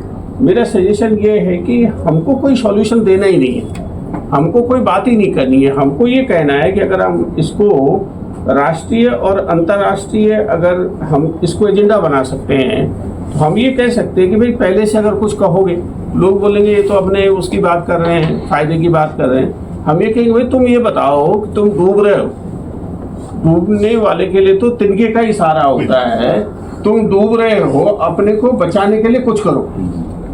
जो हमारा जो क्यों अगर हमारे पीएम साहब वहाँ सिंगापुर के या जापान के उसको कहते हैं कि भाई तू डूब रहा है, हमारी बात में सोचना, तो अपने को बचाने के लिए तो ये बता तेरा सुझाव क्या है, how can you save yourself, ये सुझाव दो जो तुम जो है। अब उसमें पीएम जैसे हमारा चीन का है, आप कैसे जो है चीन को उसमें अपनी पकड़ में ले सकते हो? हिमालय है ना, वो हिमालय आपको वो पकड़ दे सकता है कि जो आपके जो पाकिस्तान के साथ जो चीजें खराब हो गई हैं, हो रही हैं, या उनकी तरफ से हो रही है, या चीन की तरफ से हो रही है, या आज बांग्लादेश की तरफ से हो रही है। सबसे पहले तो बांग्लादेश डूबेगा ना जब ये स्थिति आएगी। तो ये एक बड़ा विषय है, और जो कि मेरे ख्याल से मेरी सामर्थ्य से भी बाहर है, हम लोगों की सामर्थ्य से। मैं एक चीज अगर कहूँ मनोहर भाई, तो हमारी सामर्थ्य से भी बाहर है, हमें उतनी ताकत नहीं है। अगर उतनी ताकत होती तो हम तो 9-10 में ही जो है 11 में क्रांति कर लेते, जब हमारे पास इतना विशाल व्यक्तित्व था सुंदरलाल बहुगुणा जी का, वो उसको लीड कर रहे थे।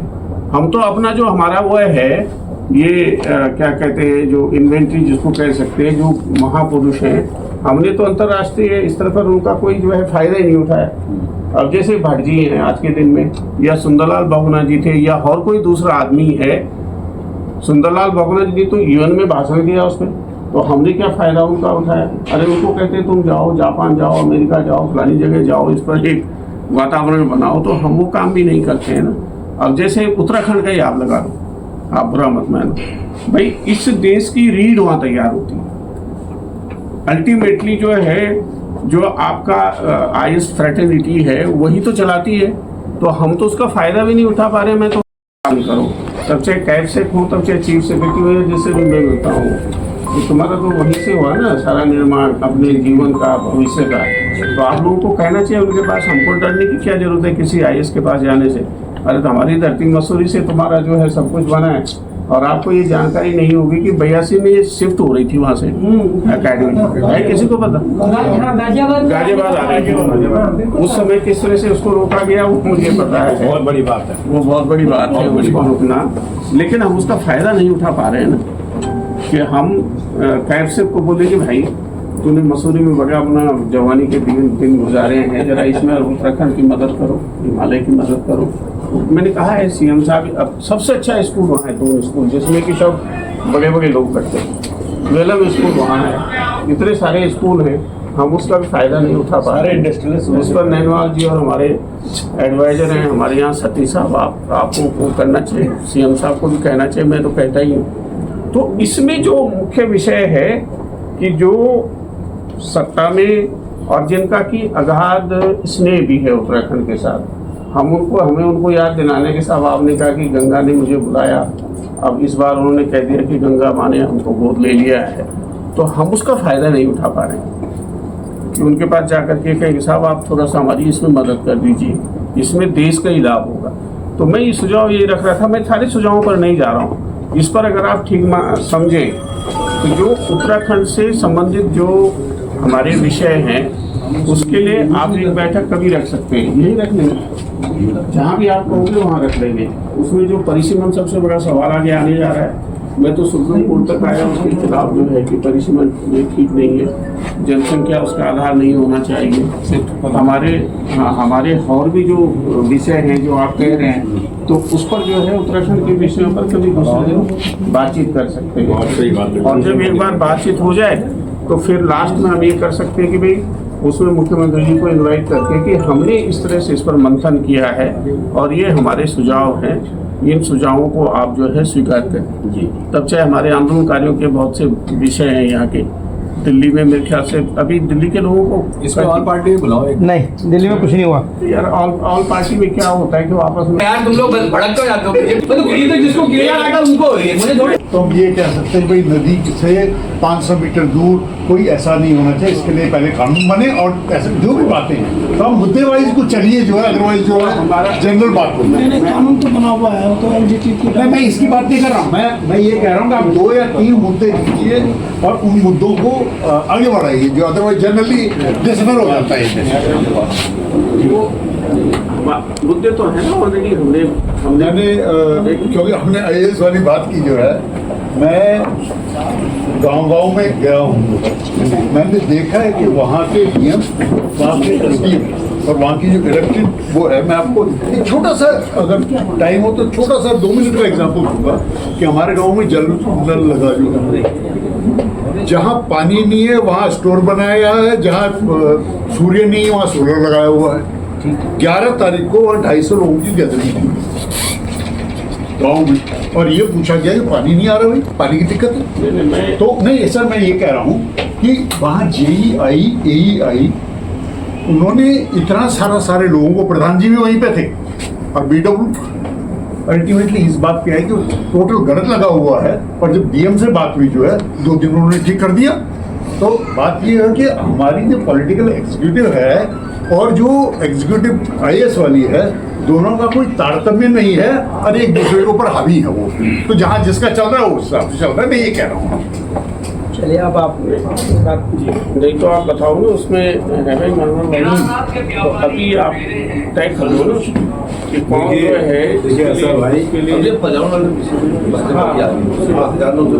वेट कर रहे हैं, अन्य दूसरी मीटिंग कोई बात में लिया। नहीं, आज हमने एक सैद्धांतिक निर्णय ये लिया, बाद में हम तय कर लेंगे कि हम इस विषय पर हिमालय के इशू पर एक दिल्ली में, क्योंकि अल्टीमेटली दिल्ली से सारी चीज़ें चलती हैं ना, हम एक छोटी कमेटी बना लेते हैं तो इन कार्यक्रमों को आगे बढ़ाएं। तो ठीक है, ये परफेक्ट है भाई, काम होगा परफेक्ट। और उसमें जो है हम किस तरह से आगे बढ़ें, जो हमारी सेंट्रल गवर्नमेंट है या स्टेट्स हैं, उनके साथ कैसे जो है डायलॉग करें, खासकर विजन मिशन पूरा स्टेटमेंट बनाना पड़ेगा, उसके लिए पूरा क्या लिखना है, क्या करना है, क्या रहेगा, उसके लिए एग्जीक्यूटिव बॉडी। ये उसमें मेरे ख्याल से ये मनोहर भाई अच्छा काम कर सकते हैं, क्योंकि सभी कर सकते हैं। अरे एक मेरी बात है, मैं ये कह रहा हूं, पहले मैं ये चिंता ये नहीं बाहर जाके एक ये है कि जो कॉन्स्टिट्यूशनल सर्वोच्च जो शक्ति है वो इस मुद्दे को अपने हाथ में ले। मेरे ख्याल से हमारा ऑब्जेक्टिव ये है, जैसे स्टेट में उत्तराखंड में है, खैर हम पुष्कर सिंह धामी जी को हम तैयार कर लेंगे, कोई परेशानी नहीं, ठीक है ना, और लोगों को भी तैयार कर लेंगे। वैसे दिल्ली में यहाँ जो है हम उस तक कैसे पहुँच सकते हैं, जो गंभीरता से उस बात को सुन लें और अपने हाथ में ले लें, तो हमारा काम सफल हो गया ना, और काम जो है संपन्न भी हो गया। क्यों नहीं, आप धर्मेंद्र यादव जी से मिल सकते हैं वैसा हम लोग। मैं मिला हूँ ना, भूपेंद्र यादव जी को मिला हूँ, मैं मिल चुका हूँ, उनसे बात कर चुका हूँ। भूपेंद्र यादव में पर्यावरण के तो उसमें जो है अगर आप ठीक समझते हो, क्योंकि जब जो स्वामी जी हमारे आए थे, इनका मुख्य तो वहीं पर है, गुजरात में।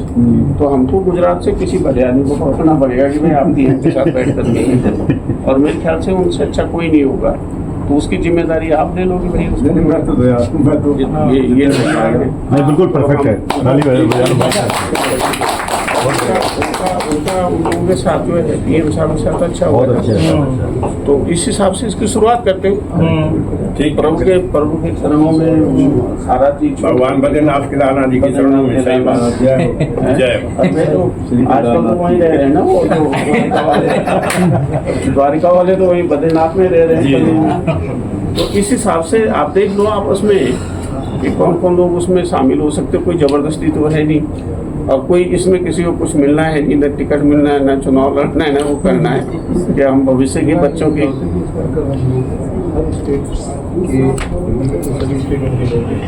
हाँ, वो तो करने पड़ेगा। और हम इसकी बात, मेरे ख्याल से जो आपने वो दिया सुझाव, सॉल्यूशन वाले पर नहीं जाएंगे, सॉल्यूशन उनके ऊपर छोड़े, वो तो हम अगर उसमें जाएंगे तो उसमें बहुत, वो अपना रिसर्च करेंगे, हमारा काम सही बात है, उन पे छोड़े हम। उनको ये कह सकते हैं कि भाई इन्हीं लोगों से आप बात कर सकते हो इसके सोल्यूशन के लिए, क्योंकि समस्या और वो मैंने तो उसका लिखा ही है, पिघलता टूटता हिमालय और सूखती गंगा। बस आप ये देखो ना, 3-4 शब्दों में सारी चीजें समाप्त हो जाती है। अगर उसमें कोई वो है, आप ये समझते हैं कि नहीं ये नहीं हो रहा है, तो आप बताओ यही तो हो रहा है, यही हो रहा है, वही यही है। तो फिर उसमें अभी नाम वाम तो बाद में वो कर लेंगे, डिस्कस कर लेंगे और इसको आगे बढ़ा देंगे। पर लेकिन ये जैसे 23 तारीख से पहले कुछ करना है इसमें, है ना। तो ये जो है सारा दर्पण बोल रहा कि मतलब जो अब ये इनके कंधे पर। भाई साहब 2 आदमियों को रख दो। महंत स्वामी जो प्रमुख है इस पर, पूरे इनके अध्यक्ष है, पूरे जितने all over India and abroad जितने टेम्पल्स हैं वो आ रहे हैं 12 से 23 तक। 23 में एक अच्छा अवसर मिला है, शाम के समय 6 बजे से 7, 8, 9 बजे तक जो मुख्य स्वामी होंगे हमारे बीच में, उत्तराखंड वालों को जगह मिली है। हम प्रमुख स्वामी हॉल में बैठेंगे, जहाँ एक बार पहले हमने किया था। वहाँ पर हमारी बात होगी, उनसे बड़े पूरे हेड स्वामी होंगे, तो थोड़ी सी बातों में अपनी बात में उनके सामने आपके माध्यम से रखी जा सकती है बात बड़ी। तो उस दिन पहले सभी का स्वागत है 23 तारीख को। कोई हम याचक के रूप में नहीं जा रहे हैं, याचक के रूप में नहीं जा रहे हैं। एक बात सुन लो ना, मैं कोई आज हिमालय को और उत्तराखंड को आपकी जरूरत है, आपने करना है, क्यों?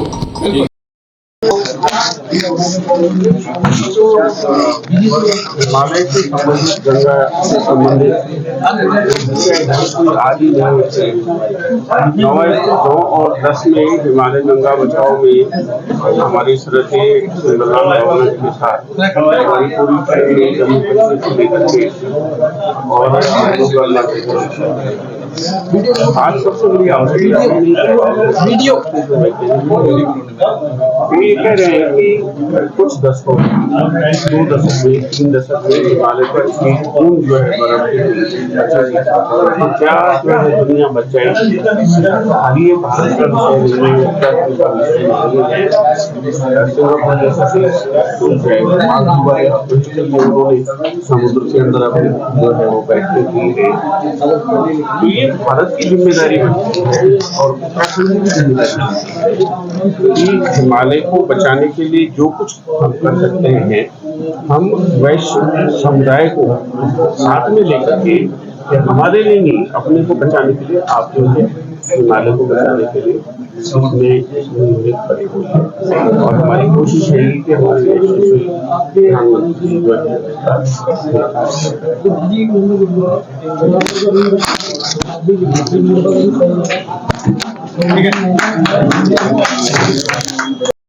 जो टाइम हुआ और यहाँ पे सभी लोग नजर आ रहे हैं और पहाड़ी एक डिश बनाई गई यहाँ पर, जिससे सभी लोग इसका अनुभव ले रहे हैं और आनंद के साथ। दोस्तों नमस्कार, आज हम जहाँ गए थे ये है उत्तराखंड सदन, जहाँ पर देखने को मिला कि उत्तराखंड के विकास के लिए काफ़ी बहुत बेहतरीन एक कदम उठाया है, जिसमें हिमालय को बचाना है और गंगा को भी बचाना है। तो आप सबके सहयोग से ही ये हो सकता है, अगर आप लोग मिलकर ये कार्य करेंगे तभी होगा, क्योंकि एक के वजह से नहीं होगा, ये सबको मिलकर एकजुट बनकर होगा। और आज हमें हिमालय को और गंगा को बचाना बहुत ज़रूरी है, क्योंकि जिस तरह से पोल्यूशन और तथा हमारे उत्तराखंड में जैसे ग्लेशियर पिघल रहे हैं, उसका कारण सभी हमारा है। सबसे बड़ा वो है कि अगर हम लोग सब मिलकर एक पेड़ भी उगाएंगे तो उस पहाड़ का एक विकास बहुत अच्छा होगा।